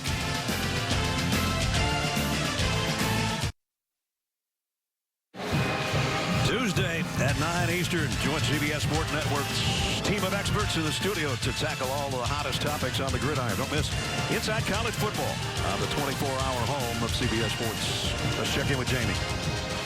A tough look for Georgia behind me. Solomon Kinley has emerged back out on the bench, but it was on crutches, and he has a boot on that left leg. But that's just on the offensive side of the ball. Defensively, they are continuing to be depleted. Tyson Campbell never played in this game at corner. Eric Stokes is on the bench with that right ankle injury. He's not playing. And David Marshall, left foot injury. He's on the bench, not playing either. All right, Jamie, thanks. And they could use all the help they can get right now, trying to hold Notre Dame without a 1st down on this 3rd and 7. Kmet switches sides and sets up in a slot on the left. Fink in motion. Ian Book across the middle, competes at the Keys. Keys trying to get to the sideline. He's going to be short, well short of the 1st down. So Notre Dame shifted, and then he went in motion, and it told Ian Book that Georgia is in a zone. Because all they did is rotate their linebackers. Nobody else moved. Thus, they have basically a wide receiver screen coming from the opposite side. A very safe play, but a play not likely to get a 1st down. So Devon Wilson, who had the interception that led to this Georgia field goal, has the tackle there that makes them come up short. Yeah, and that's one of the guys that had to step up. Jamie said 2 of the key corners are out, and number 1 had to come through. The freshman. True freshman punter to a true freshman receiver. As it's Blaylock back this time instead of Simmons, who bobbled one and dropped one that cost Georgia some points. Blaylock fields this fair catch cleanly. And Georgia will go back to work on offense with just under 7 minutes remaining in the 3rd quarter. I'm just wondering if they called something sideline on Notre Dame, because the coaching staff is very upset. I know it's a formation that they're calling. We've seen more penalties on punts this year through a couple of weeks. Well, a lot of the teams are using exotic punt formations where they put people in motion and shift, and they're just not doing it in the proper timing. 2 people are moving at the same time, about as fast as Brian Kelly's mouth is moving right there to the official. Illegal formation offense, not enough men on the line of scrimmage. 5-yard penalty will be added to the end of the run. 1st down, Georgia. So they add on the 5 at the end of the play. And the head linesman still getting an earful from the Notre Dame head coach. Just under 7 to play in the 3rd quarter. Number 3 and number 7 knotted at 10.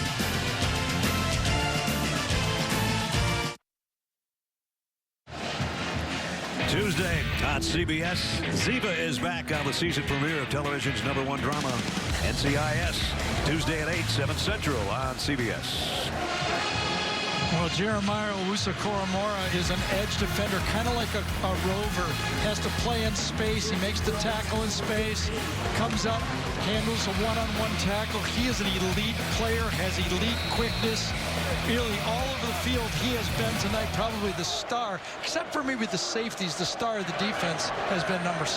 First down for Georgia from its own 33-yard line. Georgia hasn't aimed one at George Pickens, their freshman receiver. Here's Brian Arian into the secondary near the 49-yard line. You know, the only drive that really worked for a touchdown for Georgia is when they went power and ran the ball effectively against Notre Dame. If they gash a couple of these, that'll open up the deep ball. No deep balls in the game. Georgia has to be wondering, when is it going to break to throw the ball deep? Because Notre Dame has not allowed them anything deep. They haven't even tried one. First down on the run by Harris. Pickens, the guy I was talking about, is to the top of your screen. Play action from deep out near side. Got it. Demetrius Robertson for another first down at the 31-yard line. When Jake was a freshman, the first thing we noticed is how well he threw the ball to the outside of the hash. From the far sideline, he's about as good as you have as throwing that ball to the sideline. He's very accurate with the football on that out route. Pick up at 19, back to throw again, looking for more, scans the field, crossing route. Brian Harrion might have another first down. He does, just outside the 20. When you give Fromm time to throw the ball, he's going to do it. And this time, Thomas does a great job of keeping that block in the pocket free for Fromm to step up. They've got it to the 20. Here's a quick slant. Cager goes to the deck to make the catch and a pickup of 5. Kind of laugh. There's a little stat when Fromm throws more than 30 balls, they lose. I'm telling you, this guy can throw in any offense. They just choose not to do it in the pass. They have the lead. They run the ball well, and they don't have to do it. We saw him 25 for 39 against Alabama, and in the championship game, he was a great player as well. He said he was in his zone. He didn't feel like he could miss a pass. Yes. The reason the fans are booing is because there's a guy down, and it's Owusu-Koramoah, who is down on one knee, and just when Georgia had their hurry-up working, they're saying that he's stopping the flow. He wanted to watch that package of himself. Yes.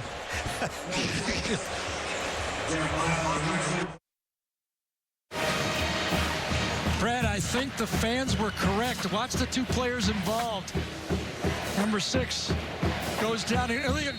Kehoe goes. Gilman says, "Get down." Although he goes, "Get down" for the injury. And they were right. The fans were. That was not an injury. That was from the bench. The signal right there. Stop the flow of the Georgia offense, at least temporarily. Second down and 5 now. Jake Fromm hustles out. It's going to be a direct snap to DeAndre Swift. And he only spins for about 2. So Georgia goes with a little wild dog offense with DeAndre Swift. Didn't really net him that much.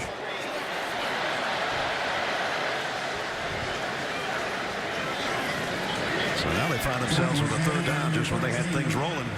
They're down to 3. Hard to take the ball out of 11's hands, right? I mean, it's, you know, that guy just pretty good with the ball in his hands and having the running back next to him. They don't have a play yet, and they're under 10 seconds. Directing traffic down with 8, 7, Fromm in the gun. 3 wideouts and a tight end. Here comes everybody for Notre Dame. Fromm given ground, throws on the run to the end zone. Got it! No, in and out of the hands of Simmons. He had it and lost it. Tariq Bracy got a hand in there and popped it out. He sure did. He kept fighting the whole way, never gave up on the play. Tyler Simmons does the thing he's supposed to, go to the back of the end zone, has it for a second, bobbles it, and then it's poked away. I can't believe Fromm got that much on that ball just to get it to that point. They were trying to go to DeAndre Swift that time. Was defended properly, and Fromm had to go elsewhere and almost made the play. Rodrigo Blankenship to try to give Georgia its first lead of the night. So be a 31-yard attempt. He's 6 for 6 on the year. The kick is up, and it's perfect. And the Dogs at home finally taking a lead, and it took them to the 4:21 mark of the 3rd quarter.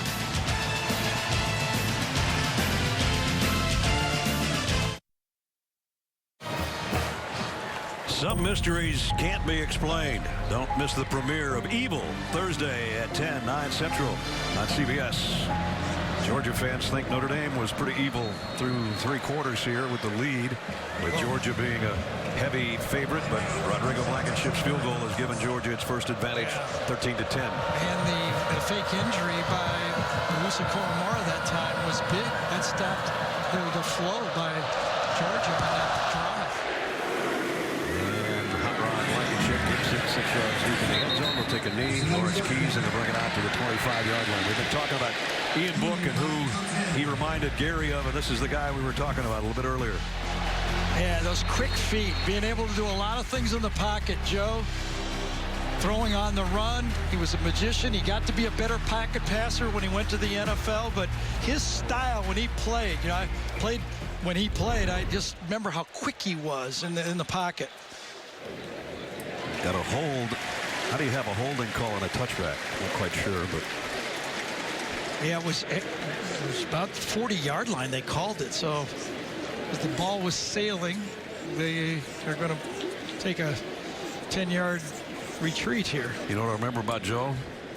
Every Sunday morning after church, we turn on the TV and they'd have the replay of the Irish the day before, and it was Lindsey Nelson. I know. And we pick up the action later in the third quarter. Right. 1 game a weekend back then, right? Yep, that's right.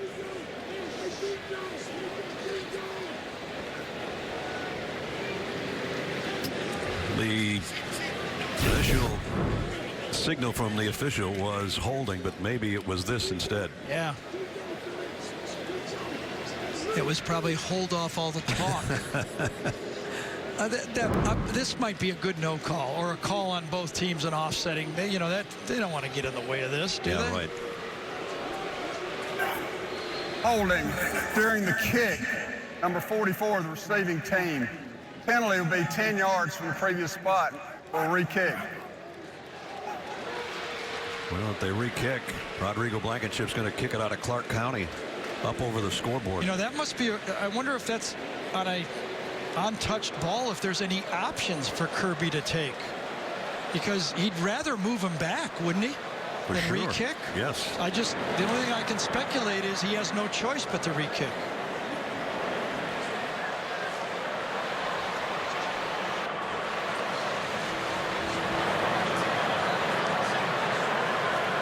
So it apparently is going to be another kickoff for Georgia coming up here.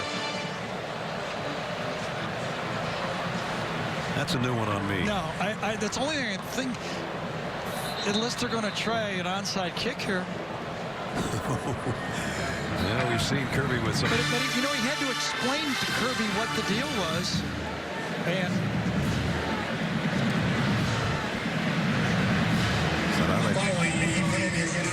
so now they're at the 45. That's one of those rules, you go down like it's on page 345, exception 3B, unless there's a tax code violation. There's only 346 pages. Exactly. I have no idea. All right, Hot Rod's going to kick this thing probably out of the stadium, unless, as Gary said, they would pull some sort of pooch kick or onside kick. And they do drill it down the middle. And it's fielded and taken and bounced outside by Keys. I beg your pardon, that's Shane Simon. See, there's no way that they would have taken that option unless they were forced to. Gene's territory rules official. Gene, I'd never seen that one before. Differential in this play, Brad, is that on a scrimmage kick or punt, we have an option to put it on the end of the kick, or we have to re-kick with the penalty. In a free kick situation, the only two options are that they either decline that foul and take the result of that kick, or they take the kick to the 10-yard penalty. I think that's where we ran into that, and they decided to take the penalty to try to get a squib kick there and gain additional yardage inside of the 20, and it kind of backfired on it. It did. They got a yard more out of that. All that business at the 26-yard line. Again, there was no option to take the 10-yard penalty and move them back 10 yards after the spot, after the kick out to the 25-yard line. So for all the Georgia fans to say, why didn't Kirby take the penalty? Yes. That's right. That's why he had to explain it to Kirby. Kirby goes, huh? On the play, the clock did not start. Please reset the clock to 4 minutes and 15 seconds, please. So Notre Dame in the second half has gone 3 plays and an interception, 3 plays and a punt. They've thrown the ball 5 times and run it once. They're trying to do what they did in the first half. Georgia's moved up. I think Notre Dame has to throw the ball deeper. They are squatting on all the throws. Even if you waste it down, they got to throw the ball deep. Notre Dame has 21 rushing yards in the ball game from the 26. They'll try this one. Tony Jones trying to pop it outside. Give him 2 or 3 more. Just elite speed, 11-man speed on that defense. So it was almost facing like NFL speed, and Notre Dame does not have the back that could really do the DeAndre Swift type of a running attack. Tyler Clark is the guy that stood him up and got help from his friends. You know, Dexter Williams was the guy that did it a year ago. Remember, he was hurt the first 4 games, and how different Notre Dame looked when he came in after those first 4 games. They just don't look like they got that guy now. Jones again. This time he does pop it outside. And again, the Georgia defense stops him shy of the first down. And he gets up holding his ribs a little bit. Yeah, well, Leon Eichenberg, that time, number 74, has been offsides, and we've seen a few penalties, and we've been talking about it. But that time he came around and threw a pretty good block. Got in front of us. So now 3rd and short. This has been a problem for the Irish in their 2 games so far. How do you call this one? 1 for 8 today, 1 for 10 last week on 3rd down. And the big shift. Ian Book's had 1 rush for 1 yard in the game. Komet, the tight end, is in a slot on the right side. He just took off early again. He and Claypool, I think, both got a head start. And now it's going to be 3rd and longer. False start. Offense number 84. 5-yard penalty. 3rd down. It's the 5th false start penalty on Notre Dame tonight. You can thank the crowd for some of that. I'm wondering if Ian Book was trying to draw Georgia off sides with a fake hands, you know, a silent count, a little bit like Aaron Rodgers does it. Watch how he moves here to try to draw him off. Watch as he fakes the snap, and he doesn't get it. And if you thought it was noisy on the previous 3rd down, listen to this. 3rd and 7.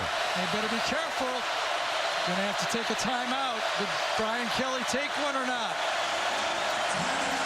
They did.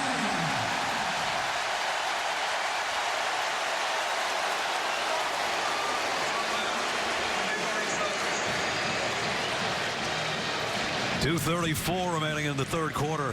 And you saw the Georgia fans really giving themselves a little nod there because they know that they've gotten Notre Dame confused a few times with the noise in here. Coming up next Saturday, SEC on CBS features the Rebels of Ole Miss heading into Tuscaloosa, trying to upset the 2nd-ranked Crimson Tide of Alabama. We'll be there. It all kicks off the State Farm College Football today at 3 Eastern right here on CBS. Tua Tagovailoa just had another average day at the office today. I think that's 17 touchdown passes so far, no interceptions. 5 more today. Yeah. Yep.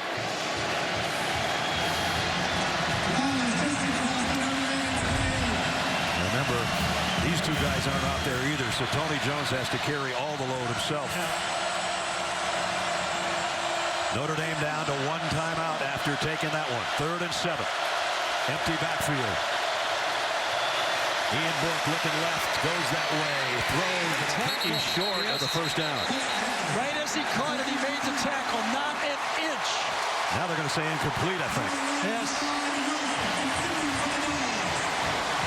Devon Wilson's had a pretty good game in the secondary, Garrett. He sure is. He's the dime back. Might have moved up a little bit with the injuries. But number 1 right there makes the play. He's on the slot. He's got fake. 1-on-1. He knows where the first down. Look at the squat. See those defensive backs are not moving back, especially on 3rd down. You're going to have to run them deep on 3rd down. They're not moving. Georgia might be a man short on their return team, and now flags fly in. And another false start on Notre Dame. False start. Offense number 52. 5-yard penalty. 4th down. So remember, this was, what, 3rd and 2? And 2 false starts, an incomplete pass in between. You know, the crowd is having a huge impact in this football game. So now Bramlett backs up 5 more yards. There's the part of the record crowd that's making a lot of the noise. Dominic Blaylock is just going to get out of the way of this part. Let that ball land on the ground. It cost you 15 yards. Boy, they had a fumble earlier by Simmons. They put Blaylock in there, and he lets that one go. Yeah, well, you know, Blaylock's a young player, and that's, you know, that's like a losing 15 yards with a penalty. And he's going, what was I supposed to do? Well, that's why you're back there. You got to go make that catch. A 58-yard punt with a roll down inside the 20 to the 18. That really flips the field. You work so hard to move them back and hold it, and then you know, if you can't field them or they punt low or they're directional kicking, you got to put 2 guys back there.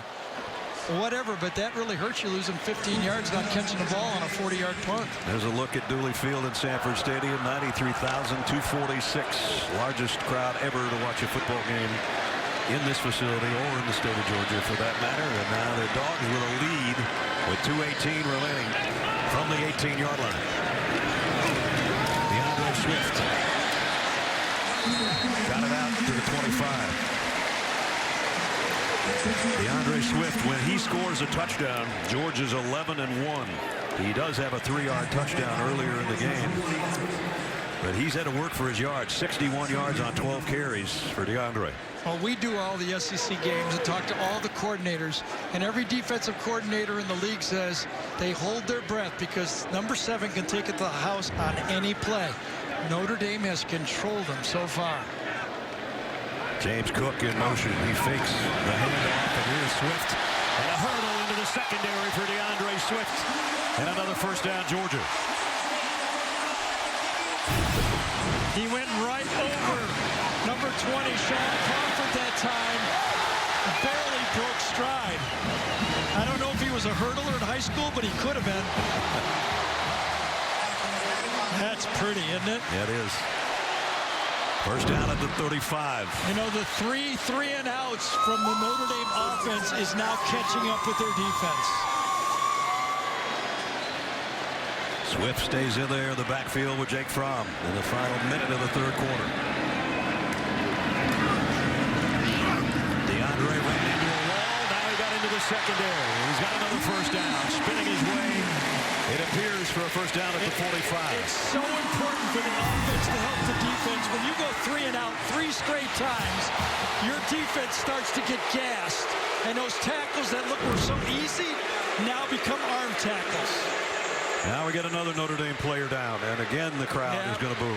And they should be penalized if their officials see it. If they see it, they need to call it. But it's tough to see. And that's Asmar Bilal. Yeah, and that one, it looked like he had a chin strap problem when he went down on a knee. And that is, if seen by the officials, that is an unsportsmanlike penalty. And Jake Fromm saying, hey, there's no doubt on the first one. They got away with 1. Now, we don't, you don't know 100%. It was Jake Jordan. It looked right there. Come on. But there's no doubt that Notre Dame is using that as a tactic once. Let's bring in Gene Steratore, who's been in this situation before many times. I have, Brad, and Gary, to your point, the first scenario when you have a teammate pulling another teammate down to tell him he's injured, I agree that jumps out. The situation the officials are in here, though, guys, is, look, when a player voluntarily goes down, you cannot ask an official to assume that player is hurt at that time. It's a difficult place to be in as an official. We may think we know why he's going down, right, but we cannot assume that with safety being involved. You know, you saw Bilal come by Jake Fromm, and Fromm's shoulder kind of ran into his face mask. Fromm's got sharp elbows. Babies are really sharp, I guess. Anyway, they're putting eye drops in on the sideline. I think Gene's point is right on, though. How do you know for sure, right? If you call a penalty, the guy's really hurt. Looks like he got stuck in the eye there, and you got to. They're on the side of caution. Absolutely, for the injury of the player. First and 10, Herring in the backfield now with Fromm. He'll get the call and just barely got back to the line of scrimmage before Tagovailoa Amosa made the stop from his defensive tackle position. Yeah, inside, with the graduation of Jerry Tillery, their big stout 3 technique inside tackle, first-round pick. There was questions of could they stand up and hold up inside. They've done a good job inside. Well, 3 quarters in the books. Number 3, Georgia took the lead in that quarter. And now the cell phone lights will come out at Sanford Stadium, and the 4 fingers will go up. Who will control the 4th quarter? Number 3, Georgia, or number 7, Notre Dame? Stick around with us and find out.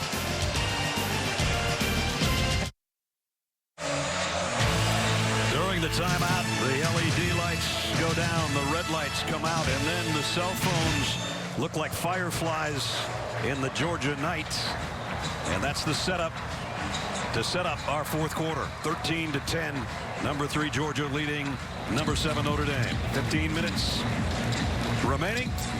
Here we go. We wanted a close game between number 3 and number 7. We got it, partner. I think Brian Kelly, if you asked him 3 hours ago, would you take 13-10? Yep. He'd take it.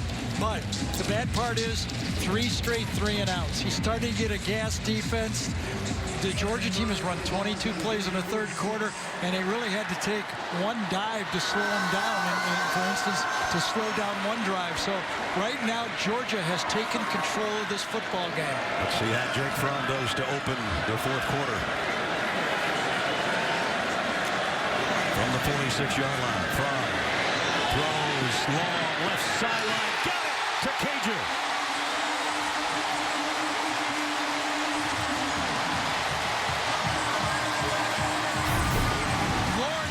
The transfer, number 15 from the University of Miami, is matched up one-on-one with the outside with Crawford. Again, great coverage, puts it in a spot not even a professional corner could handle. Back in the red zone and back to the air goes Fromm, and back to Cager he goes.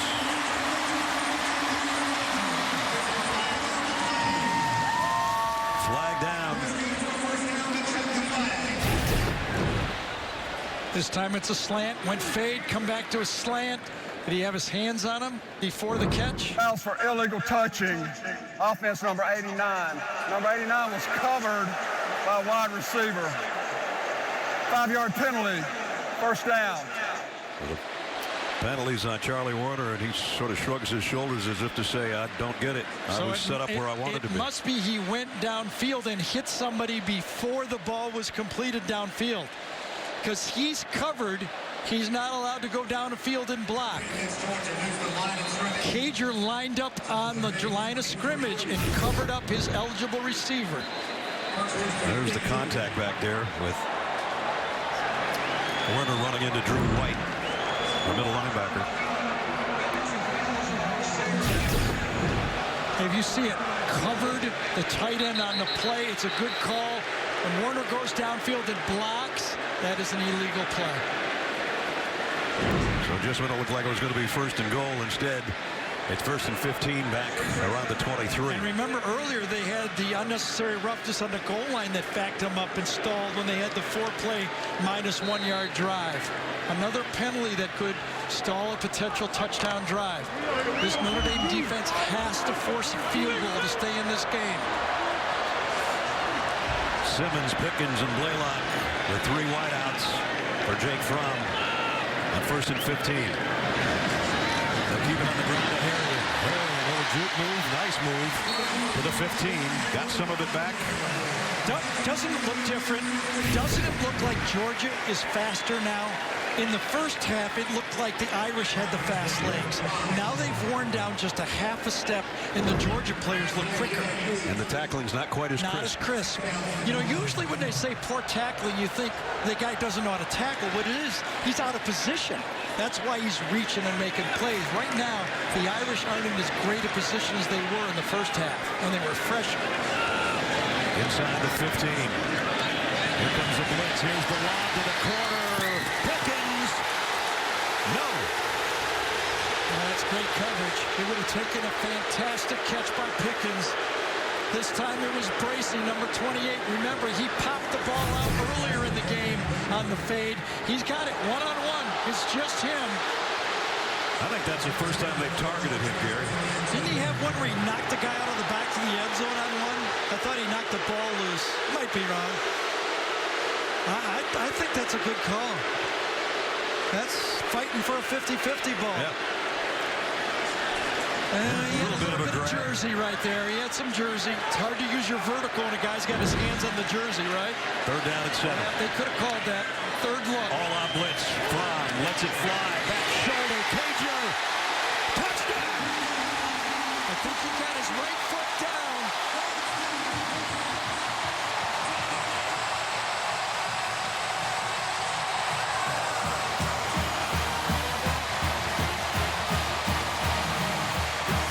I think when he spun, he got his right Running on the foot down. field was a catch for a touchdown.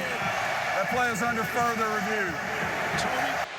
Troy Pride, number 5. Good position, but another perfect back shoulder throw. And this time, Cager twists and gets his right foot down. One-on-one. Pride matched up with Cager, who has got this thing going. Can't throw it much better or can't catch it much better than that. And Georgia strikes here in the fourth quarter. Well, remember, Jake Fromm had, 60 yards passing at a halftime, 59. Now he's at 172. They've turned him loose. Let's check in with Gene, see what he thinks. What they're looking at right now, Running on guys, the field, touchdown is confirmed. totally agree with that ruling of confirmation. The receiver is falling after getting one foot down, and he must retain possession of that football through the fall, which he does through the entire replay. It's good when they look at a play like this, guys, and they put it away so quickly. We don't have a 4-minute delay on it. I agree with you 100%. By the way, Cager, 6'5", 5'11". The extra point by Blankenship is good. And suddenly Georgia up double digits at home. 13-19 left. Their junior quarterback, who doesn't lose often, has got his team in command right now. Let's take a look at our ExxonMobil game recap between number 7 and number 3 here. Georgia with the lead right now, but they had some problems on special teams. This fumble caught by Tyler Simmons at the end-run line led to Notre Dame's score. Ian Book looking for the back of the end zone, but his tight end snares it before it got there. Notre Dame led 7-0. DeAndre Swift, his third rushing touchdown of the year from 3 yards out. That tied it at 7. Notre Dame did a great job, or has to this point, on tackling in the open field, but they're starting to crumble a little bit in that category. And now Jake Fromm just hit Lawrence Cager on a touchdown of 15 yards, and Georgia's got a 20-10 lead. And there's the lead dog, as I called him earlier, firing up his team over there on the sideline. Yeah, and when you look at it, when you went through that whole sequence, I mean, Notre Dame's had success on offense, but their only scoring touchdown drive was on a turnover and a 9-yard drive that really a busted play for their touchdown. But I think the story of the second half is the Georgia defense has stepped up. 3 straight 3-play drives, 2 3-and-outs, and 1 3-play interception has gassed the Notre Dame defense. Blankenship to kick. About 9 times out of 10, it's a touchback when he kicks it.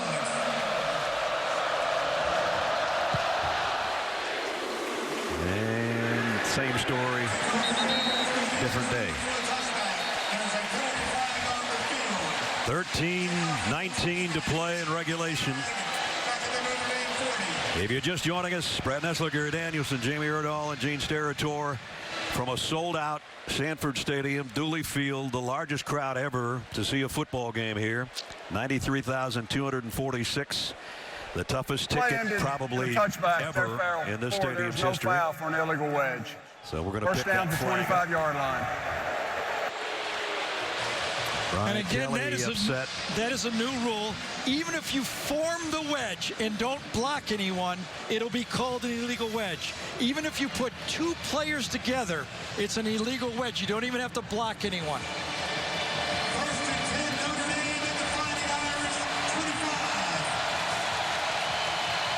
Notre Dame fans sitting on their hands a little bit now. Georgia fans are not. The offense has to get back into this football game for Notre Dame. How do they do it? Georgia's been squatting on every throw. They saw the first half short passing game, and they said, Notre Dame, do something different. Another blitz. Tony Jones on the toss. He'll lose a yard. Georgia bringing some heat on the ground game that time. The Georgia defense has kind of put their heels in the ground and will not back up. No speed to force this defense to back up from Notre Dame. Nothing has scared them so far. There's what Gary was talking about in the second half. It's been all Georgia. Time of possession, yardage, number of plays. 2nd and 11 for Ian Book. Over the middle, completes it to Claypool. Claypool with a spin move, and he's going to be a yard or so shy of the first down. They'll bring up 3rd. 3rd and short. Remember, they've had illegal procedure penalties in this situation.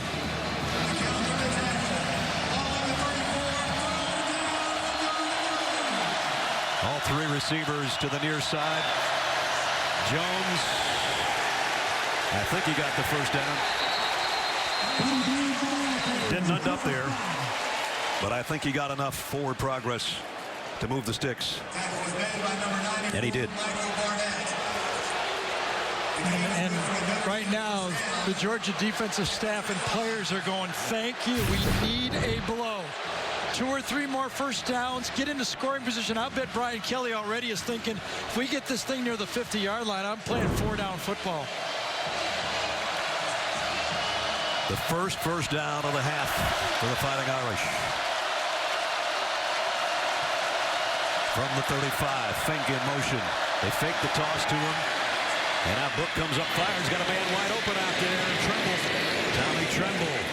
That's his first catch, I believe.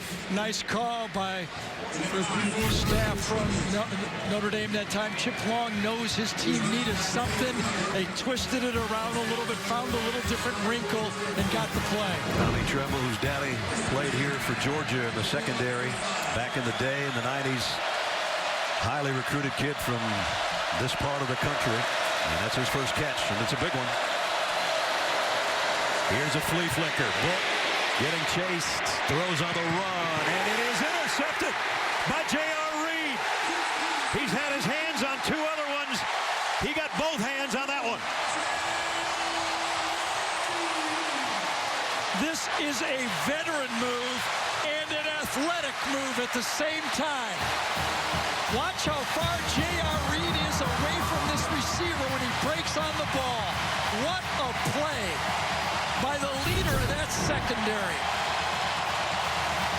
J.R. Reed is right here. Watch how far he has to go. He's back, and then he starts to run. And he beats the pass there. You know Ian Book thought he had. His daddy was a great receiver in the NFL. Junior looking pretty good with that one.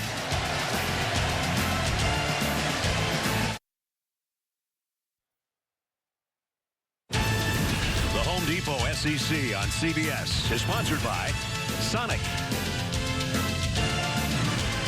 Progressive, the Home Depot, and by Bud Light.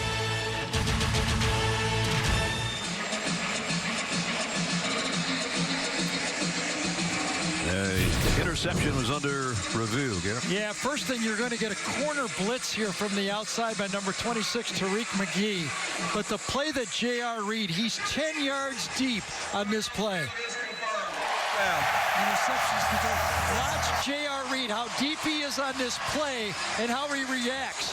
10 yards deep, he beats the throw to Fink on the play and makes a big-time safety play. The pressure on the blitz forced Book out of the pocket, and then he cuts off the throw. He anticipated. What great safety play. First and 10 dogs at the Georgia 33. As you heard the PA announcers say, first and 10 dogs at their own 33 with a 10-point lead now and 11-11 to go in regulation. Jake Fromm under center with DeAndre Swift behind it. And it's DeAndre Swift into the second level. And another first down, and now he's starting to close in on 100. Yeah, the misconception about this Georgia offensive line is that all Georgia wants to do is pound. Well, they don't do that. They loosen you up, but then when they get control of the game, they can pound you. When you get a little bit tired, they have the option to pound you with that running back right there. Probably one carry shy of a 100-yard night for DeAndre Swift. Got it out to the 48-yard line.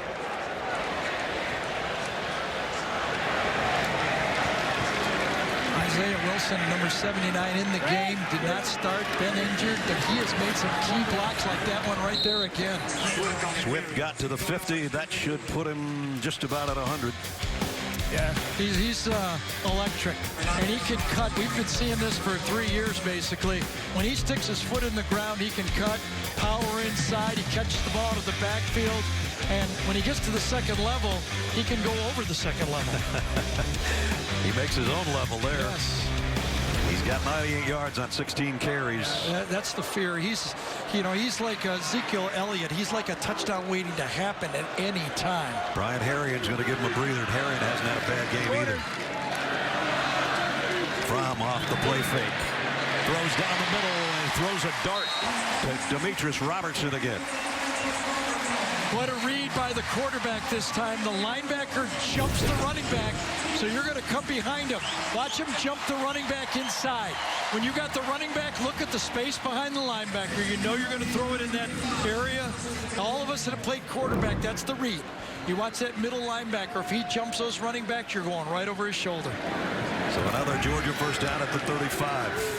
Look at the difference a half makes. Even though he only missed one pass, only 59 yards, but Jake Fromm has warmed it up. Yeah, it seems like also a different commitment to throwing the ball downfield, too. Herrion back to the line of scrimmage. That's about it. Tagovailoa Amosa from his defensive tackle spot makes another stop. We're under 9 minutes remaining in the fourth quarter.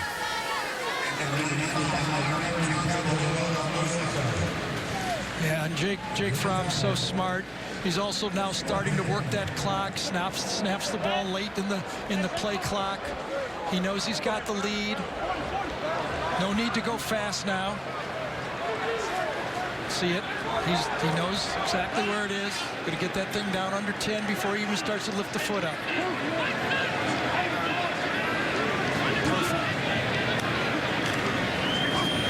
Swift spins and is dropped. Nice tackle. Drew White made the first hit, and then Owusu Koromoa put him down. Don't forget later in the game, the play of the game presented by Jersey Mike Subs. Jake Fromm's favorite saying is, you can't go broke taking a profit.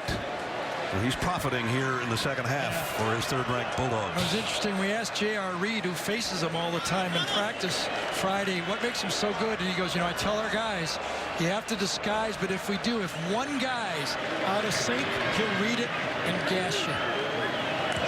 Third and 10. Pressure fell on Fromm this time, and he's going to run it right up the middle. Takes a hit and another, and he's very close. If they give him the spot that it looks like one of the officials gave him, it might be a first down. Yeah, I'll tell you what, the Georgia staff is holding their breath on this stuff. Backup quarterback this year is a walk-on, Stetson Bennett. Justin Fields playing for Ohio State. Jacob Easton's playing for Washington the last 2 years. He's on his own. Taking those hits long-term is worrisome. He needs to know when to get 7 or 8 yards. You're looking right there at Stetson. When you get 7 or 8 yards, take a slide. The review. I think they're going to look at the spot on this. Good job by the replay official. Called it a first down, but the yard line to gain, it was in question. They had to get to the 25-yard line. You see the yellow line, and that's not official, but it's pretty darn close. Gene Steratore, what do you think? I know we all will look to see where that football kind of ends, guys, but let's remember it's when that body part which marks the runner down officially, it's where the football is when that occurs. And if we look and see the backside of the quarterback here, when his backside hits the ground at that point there, it is where the football is at that moment. I'm looking at the 25.5-yard line. He's going to be about a half yard short of the line. After review, runner was short of the line to gain. It will be 4th and 1 from the 26-yard line. And there you have it. Yeah, I don't know what a field goal does to really help Georgia here right now. You know, 13-point game. You know, I mean, are you going to go for it? You got all these 5-star offensive linemen. Do you try to make this 4th down play?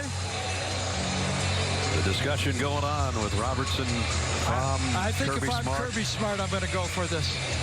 Just don't see what a field goal gives you. I know you could kick another field goal later. I get that. But right now, I think it might be worth trying to pick this up. With 7:16 to go, there might not be a later. Good point. And it's less than a yard. You know, I'm looking at my team if I'm Kirby and go, you know, sometime in this season, we're going to need one like this. Let's do it right now and show we got it. Now he's going to go field goal. Yep. Now Rodrigo Blankenship is perfect on the season. 2 for 2 tonight. This will be a 43-yard attempt, so a little bit deeper for Hot Rod. From the left hash. Blankenship from 43. Right down Lumpkin Street. Tack on 3 more. And a 13-point lead for the Bulldogs.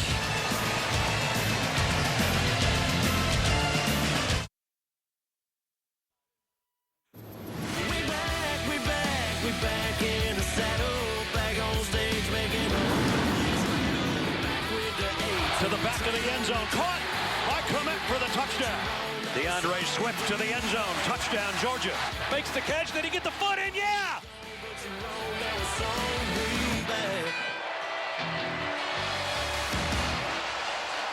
A record crowd in their saddle, and they sure have made a whole lot of rattle at Sanford Stadium. 13-point lead now for the Dogs with 6:54 remaining in the ballgame.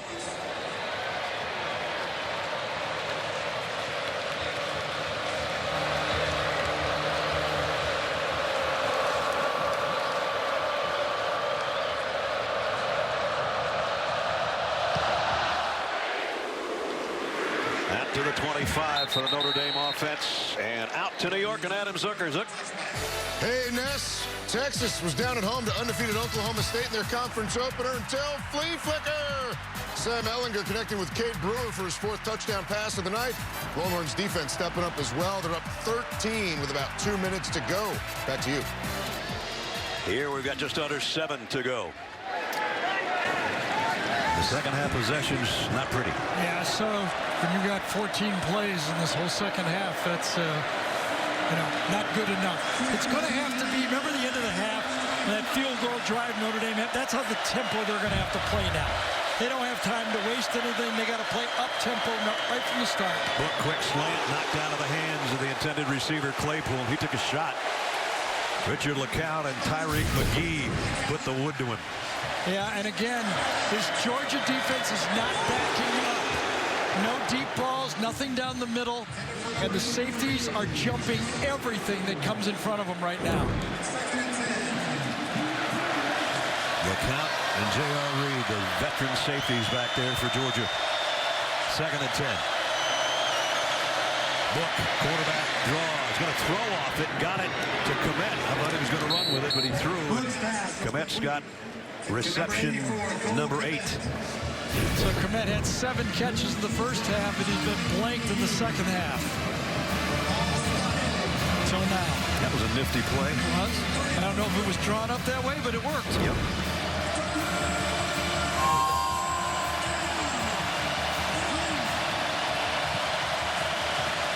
Third down and a yard at 6.5 to play.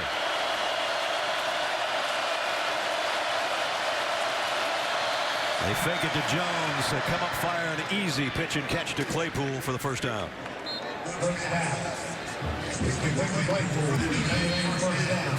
Claypool big and rangy.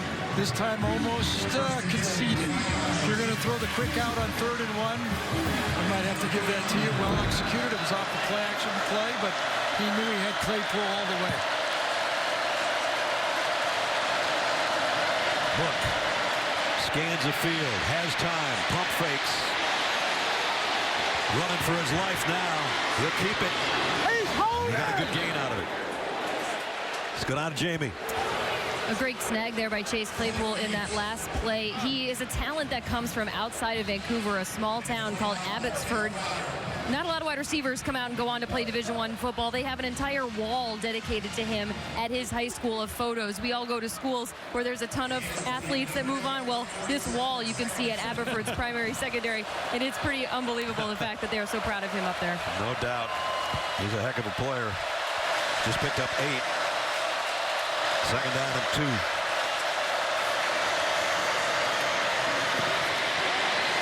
Again, Book throws on the run. Throws it to the sideline and into the bench. Still got 2 more downs to pick it up, and something, wonder if it was holding on the other side of the field from the secondary. Flags down right about at midfield. Yeah, all the Georgia bench is pointing towards the Irish. The legal receiver downfield. That's what happens when the quarterback gets out of the pocket. Takes so long. Those linemen might have been an RPO type play, right? I was surprised on the previous play when he scrambled it through to Komet that they didn't have that call too.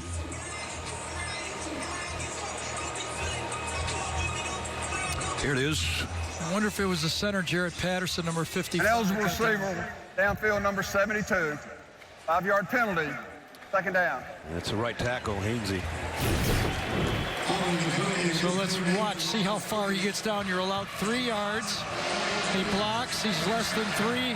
Oh, yeah, at the end, he just kind of had a guy and then kind of fell off of him and stuck his arm out. Book throws into some traffic. In and out of the hands of the tight end again, and J.R. Reed again was there. Well, and why wouldn't you be there? That's all they're throwing, right? I mean, the crossing routes, he's jumping every one of them. They're going to have to bring something across and then something behind them. That's the only way you're going to get deep. They've been preaching havoc plays for the Georgia defense, and Jamie said, what's a havoc play? J.R. Reed said, you ready? Tackle for loss, a sack, a batted ball, a pressure that produced an incompletion, a fumble, or, in my case, an interception, which he had on the last series. And when I played, that was called Chicago Bears every game. 3rd down and 7. Book backpedaling. Now comes forward. He's going to run again, and he got the first down. Nice play by the Notre Dame quarterback. All right, still a football game here. You know, if Notre Dame can get into the end zone, they're going to go onside kick. They're not going to give the ball back to Georgia. So now it's make a touchdown, and onside kick is the strategy. They're in Georgia territory at the 49. Every play, you know, draw play screens are an option, but right now it's all on the quarterback. Just a 4-man rush. Now a late extra rusher. His Book got a wide open commit into the Georgia secondary inside the 20. Oh, you talk about a tight end having a night. He had 2 deep safeties, and you bring right up the seam route, right up the seam right there. Perfect. Well, kind of an odd look right there. Safety just jumped the count number 2. He starts out in the middle and runs right past the seam route to the outside. Pick up a 31. And in the red zone, the Georgia 18-yard line. Here Book throwing to the end zone, just overshot. Claypool is intended receiver, and there's a flag down. Yep.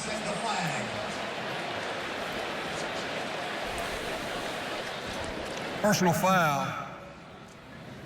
Continued hands to the face. Number 74 on the offense. 15-yard penalty. First down. Eichenberg with another penalty. And that one is costly as far as they're going to walk it outside the 30-yard line. Take a peek right here. Gets up. And on the play, Nolan Smith goes inside, and that's about textbook right there for hand to the face pass. 1st and 25. Book throws. You got Fink trying to bring tackles. Gets down back to the 27. Richard LeCount stayed with him when we approach 4 minutes. Time is becoming important.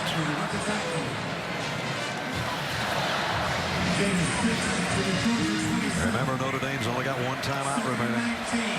Yeah, they've only got one path. Score onside kick. Again, the noise getting to the offensive line a little bit. Book loads, fires, far sideline. What a catch by Claypool. Yeah. What do they call it? At the 4-yard line. Wow, nice play. Great phase that time to the outside. McGee is right there, but Claypool leans. And does he fall out of bounds? They have to take a look at this. Notre Dame's trying to go right now. Kirby is even going to take a timeout to ensure they look at that on the field with the catch in bounds. This play is under further review. Kirby was running down there. You go, please tell me you're going to review this because I'm right here. And they said, no, we're going to review it. Does he come? Does anything get down? Wow. Does his right foot get down before he lands, though? I think his right foot came down. Let's bring Gene in. This is a bang-banger, Gene. I know, Brad, but Gary is right on it from where I sit, and I believe that right foot touches right before the backside of that receiver's body hits out of bounds. If we can and freeze I think it, it's a great job. We'll see some air. Now, my butt would have been on the ground. I'll tell you. Maybe years ago it might not. But right now, my butt would have been on the ground. But this guy's got a skinnier butt than me. Right there. Yeah. There's the foot and there's space. I agree. That's a great job by the officials, guys. You know, we get this luxury frame by frame to look at these plays. And I think at times we forget how fast this really is. And they get these plays in live action, and it's really fun to watch from where I am. And I do cheer for the officials at times, guys. After further review, the ruling on the field stands. Completed pass is what was called, and it stands. And it's 1st and goal at the 4-yard line. Just to give us an idea, let's look at this in regular speed.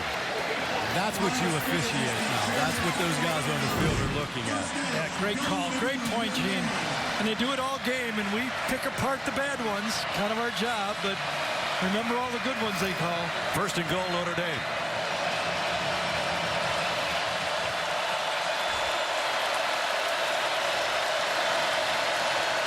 Ian Book, blitz coming, throws to the corner, Claypool, touchdown.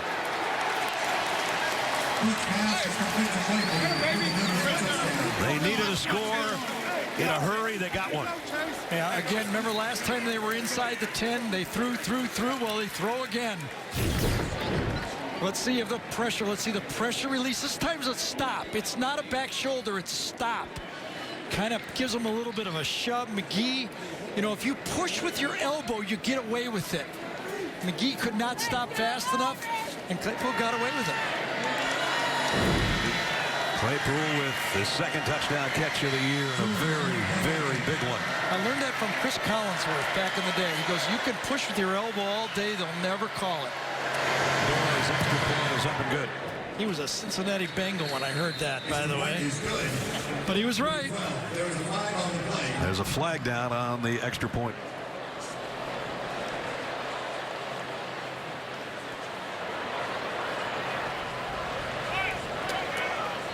Offside. Multiple players on the defense. Penalty is declined. Point is good. So 3 minutes and 12 seconds remaining in the 4th quarter. The touchdown by Poole caps a 75-yard march in 10 plays, and the Irish are still very much in it.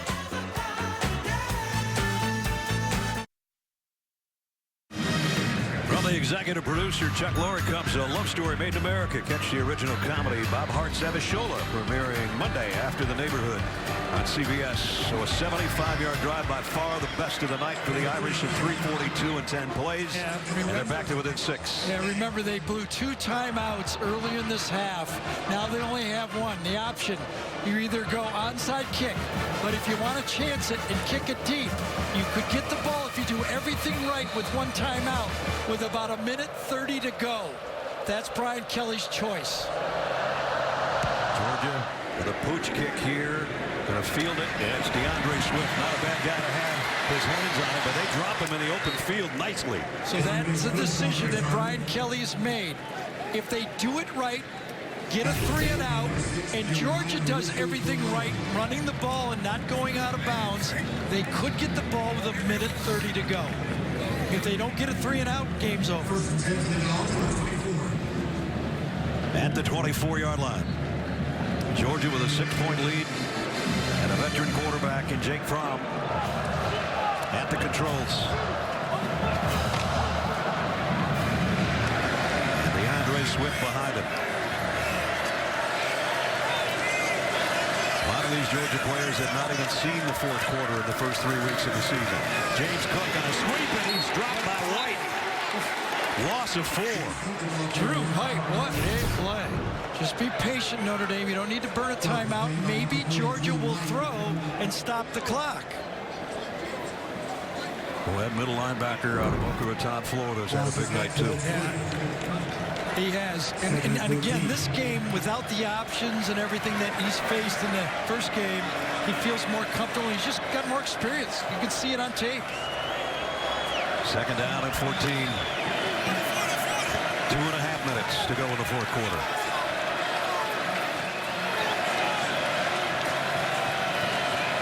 Three wideouts and Charlie Warner, the tight end. They'll keep it on the ground, Georgia, though. And DeAndre Swift just got back to the line of scrimmage. Now they'll do it. Perfect. Can't run it any better. The defense did it. The decisions were firm. They know what they're doing. Brian Kelly took the timeout when I would have after second down, but you had to have 2 stops. Now, what do you do if you're Kirby Smart? Do you let Jake Fromm throw the ball here? Now, speaking of Jake Fromm, let's take a look at the GMC game changer. A lot of people have said to me, Jake Fromm has never really had to win a game and be big numbers as far as stats. Well, you know, he wins most of the time. Why do you care if he's got stats? And in this second half, he's been pretty special again, and now they're going to ask him probably to be special one more time here. Well, here's what you got to think if you're calling plays for Georgia, though. If we let him pass, what are the odds that we can throw a 14-yard first down? Are we better off running the ball and burning 40 seconds off the clock? These are decisions. First pressure play of the year for Georgia. Because if you punt it, you're going to gain 35, 45 yards. Unless you punt it like the first punt of the night. Yeah, that's true.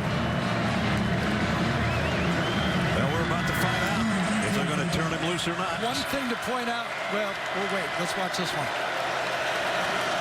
Swift with Fromm in the backfield. Notre Dame might have jumped. Could be a free play. Fromm throws. Tipped. Incomplete. Intended for Simmons, but again, it looked like maybe somebody fell into the neutral zone. Offside. Defense, number 95. 5-yard penalty. Third down. Tagovailoa Amosa, so it's going to be 3rd down and 9 now. Obviously, they were going to put the ball in the hands of their quarterback, weren't they? You got to trust Jake Fromm just enough. And a good snap that time by Troy Hill. I don't even know if he waited for the actual snap count. He saw him in the neutral zone and snapped it. Good play by Troy Hill that time, number 55. So now 3rd down is shorter. Biggest play of the game. He faked the snap, almost like a head bob, but he got away with it. Fromm dropped the ball. Now throws deep. And it's incomplete, intended for Pickens. Pickens had his hand on it. Fromm somehow got the handle on that thing and got a pretty good pass away. So by making an incomplete pass, they give Notre Dame 36 more seconds. And that was close. Again, remember what Gene told us before. When the defender doesn't look back, you're more likely to call pass interference. Pride is very fortunate to get away with that one. He had his hands on the collar of Pickens that time. A no call, and got away with it. Jake Camarda to punt. Fink is back deep. Oh, and another knuckleball of a punt. Called it. He did. He almost missed that thing. End over end, where are they going to spot it? 50. 48-yard line. You know what, let's go back to Kirby's decision, though, to kick the field goal.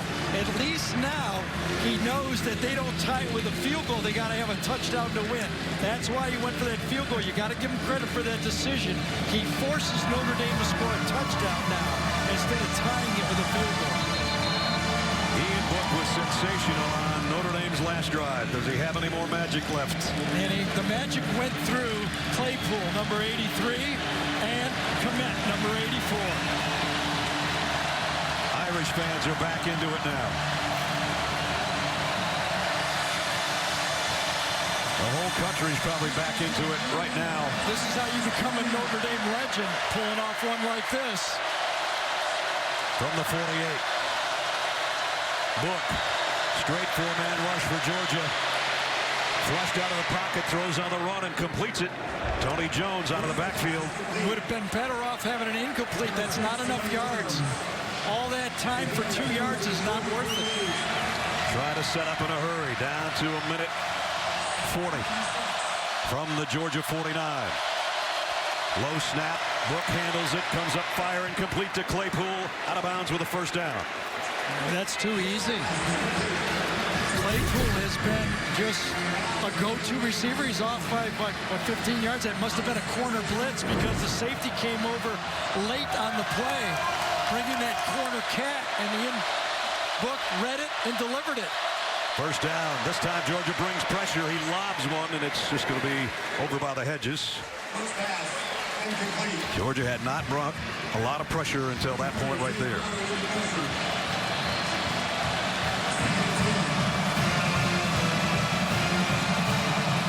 They've been bringing the corner, and it helped them on some, but on the last play it burned them. Second down and 10. Nobody covered Claypool at all. At the Georgia 40. Book goes short to Jones in the middle. Got only a couple yards out of it. He's tackled right in the middle of the field, and the clock will run. Georgia changes up their defense. Some new bodies coming in as Book brings up the Irish. Third down and 9. Approaching a minute. Ian Book has to throw another one away. 3rd and 9. 4th and 9. I was watching Cole Komet run across the formation that time, and he was gassed. But you can't substitute for him. You got to run it out. Here's your ball game. Irish need a first down. They've got to get to the Georgia 30.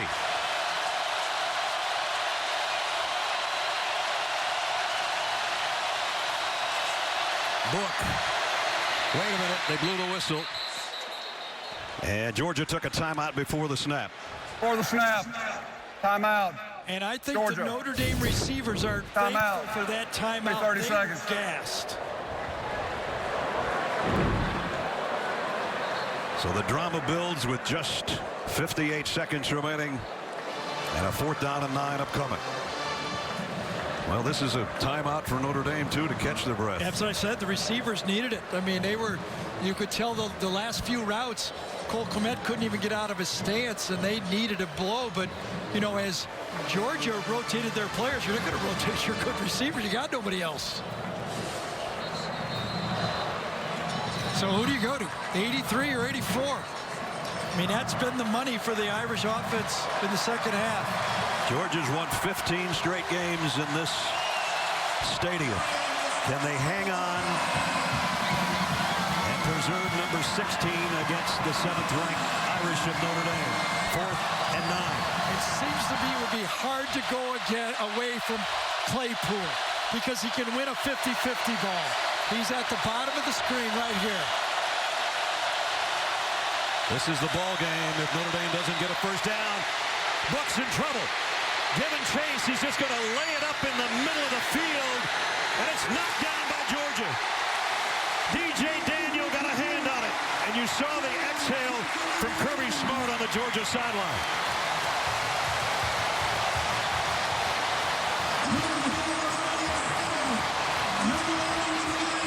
Jermaine Johnson, number 11, and Nolan Smith, number 4, forced Ian Book into a Hail Mary. And this time, Ness, it wasn't answered. No, it wasn't. What an effort. Great effort by the team. He had almost no chance. He gets flushed right away. Nobody blocks Nolan Smith, number 4. throws it up, saves it for one chance. Claypool was out there, but he was double covered, and DJ Daniel out of Griffin, Georgia, got that hand on it right there. Well, Notre Dame proved one thing. Everybody said they can't play with the elites. Yes, they can. They played with the elites. Jake Fromm takes a knee. Ian Book has nothing to be ashamed of. Nor does Brian Kelly and the Fighting Irish of Notre Dame. And I don't think this ends Notre Dame's playoff hopes either. It's a good enough game now that they run the table, things happen, they'll come back into the conversation. Jake Fromm is 27-5 as the Georgia starting quarterback. He takes the final knee, and in front of 93,246, it's everything we expected, I think, and then some. It's funny, it's everything we expected and everything we didn't expect at the same time. That's true. Jake Fromm's with Jamie. I can tell, Jake, you're just taking in the scene right now. How did this environment feel to play in? It's a blessing. Praise God. This is unbelievable. The atmosphere we've had tonight, the game we've played, it's just unbelievable. Unbelievable. I'm so thankful to be on the field with my teammates, playing for Dog Nation. It's unbelievable. I'm so thankful. 2 years ago, Kirby's dad told him that was a big win against Notre Dame. How big is this win for you? This is huge. This is huge. This is the first big, really home game, one that's been hyped up more than normal. This is unbelievable. We're so thankful the fans came out. They helped us on third down a ton.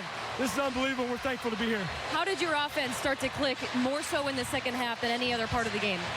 We knew we were close. It was the body blows. It was the physicality. We just kept hitting them. And they just finally started wearing on them. And so we started being able to run the ball more. We started making plays, throwing the ball, and it's just unbelievable. How happy are you that you didn't have to face your own team defense tonight, because they were making some great tackles? They're great. They're nonstop. They're relentless, and that's what they did. They came out and played tonight. Congratulations, Jake. Thank you, Jamie. Thank you. The team over there with fans from the student section. And I think the Georgia crowd, as Jake said, was a major influence on the game. It caused Notre Dame to take at least 2 timeouts. Back to Jamie with Kirby Smart. Wow. Coach, you just said wow. Why? That's what college football is all about, man. I hate that somebody had to lose that game, because I got a lot of respect for the way they played and all the negative things they've heard, and come out and play like they did. They played really physical as a team, and so did we. We persevered. I'm proud for our university. I'm proud for all the people in this community that support us. Just a great team effort. They tested you all the way down the stretch. What did your defense show you on that side of the ball tonight? A lot of perseverance. I mean, we got some guys on defense. We play a lot of players. And we got 37 guys who played 25 or more plays, and they played hard tonight. A big win against Notre Dame 2 years ago. How big was this one? It was a big win because we had to come from behind. We got a lot of things to fix to get better down the road, but I'm proud of how our guys competed. You have butterflies right now about this win? No butterflies now. I had butterflies about 5 minutes ago. Thanks, Coach. Thanks. Well, there's an honest answer from a coach who just got a big win in non-conference play, maybe the biggest non-conference game ever played in Athens, and Georgia holds on as the third-ranked Dogs win it 23-17. We'll be back in Athens to wrap it up. Coming up shortly, Brian Harry and Ian Book played his heart out. Just came up short. Not quite enough timeouts left near the end. And Daniel makes the play to knock down the final pass for the Georgia defense led by that guy.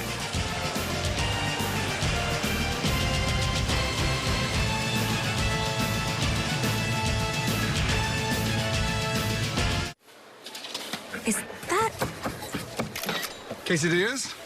Gordon Ramsay handing out samples. Seems like just an okay use of your culinary talents, dude. Yeah, it is, smart guy. Almost like having a brand new iPhone, but not pairing it with AT&T. That's true, Gordon Ramsay. Hey, fingers! It's not a buffet. Use the cocktail stick. You have a cocktail stick. Get the most from your amazing new iPhone 11 Pro on AT&T, America's fastest network for iPhones. More for your thing. That's our thing.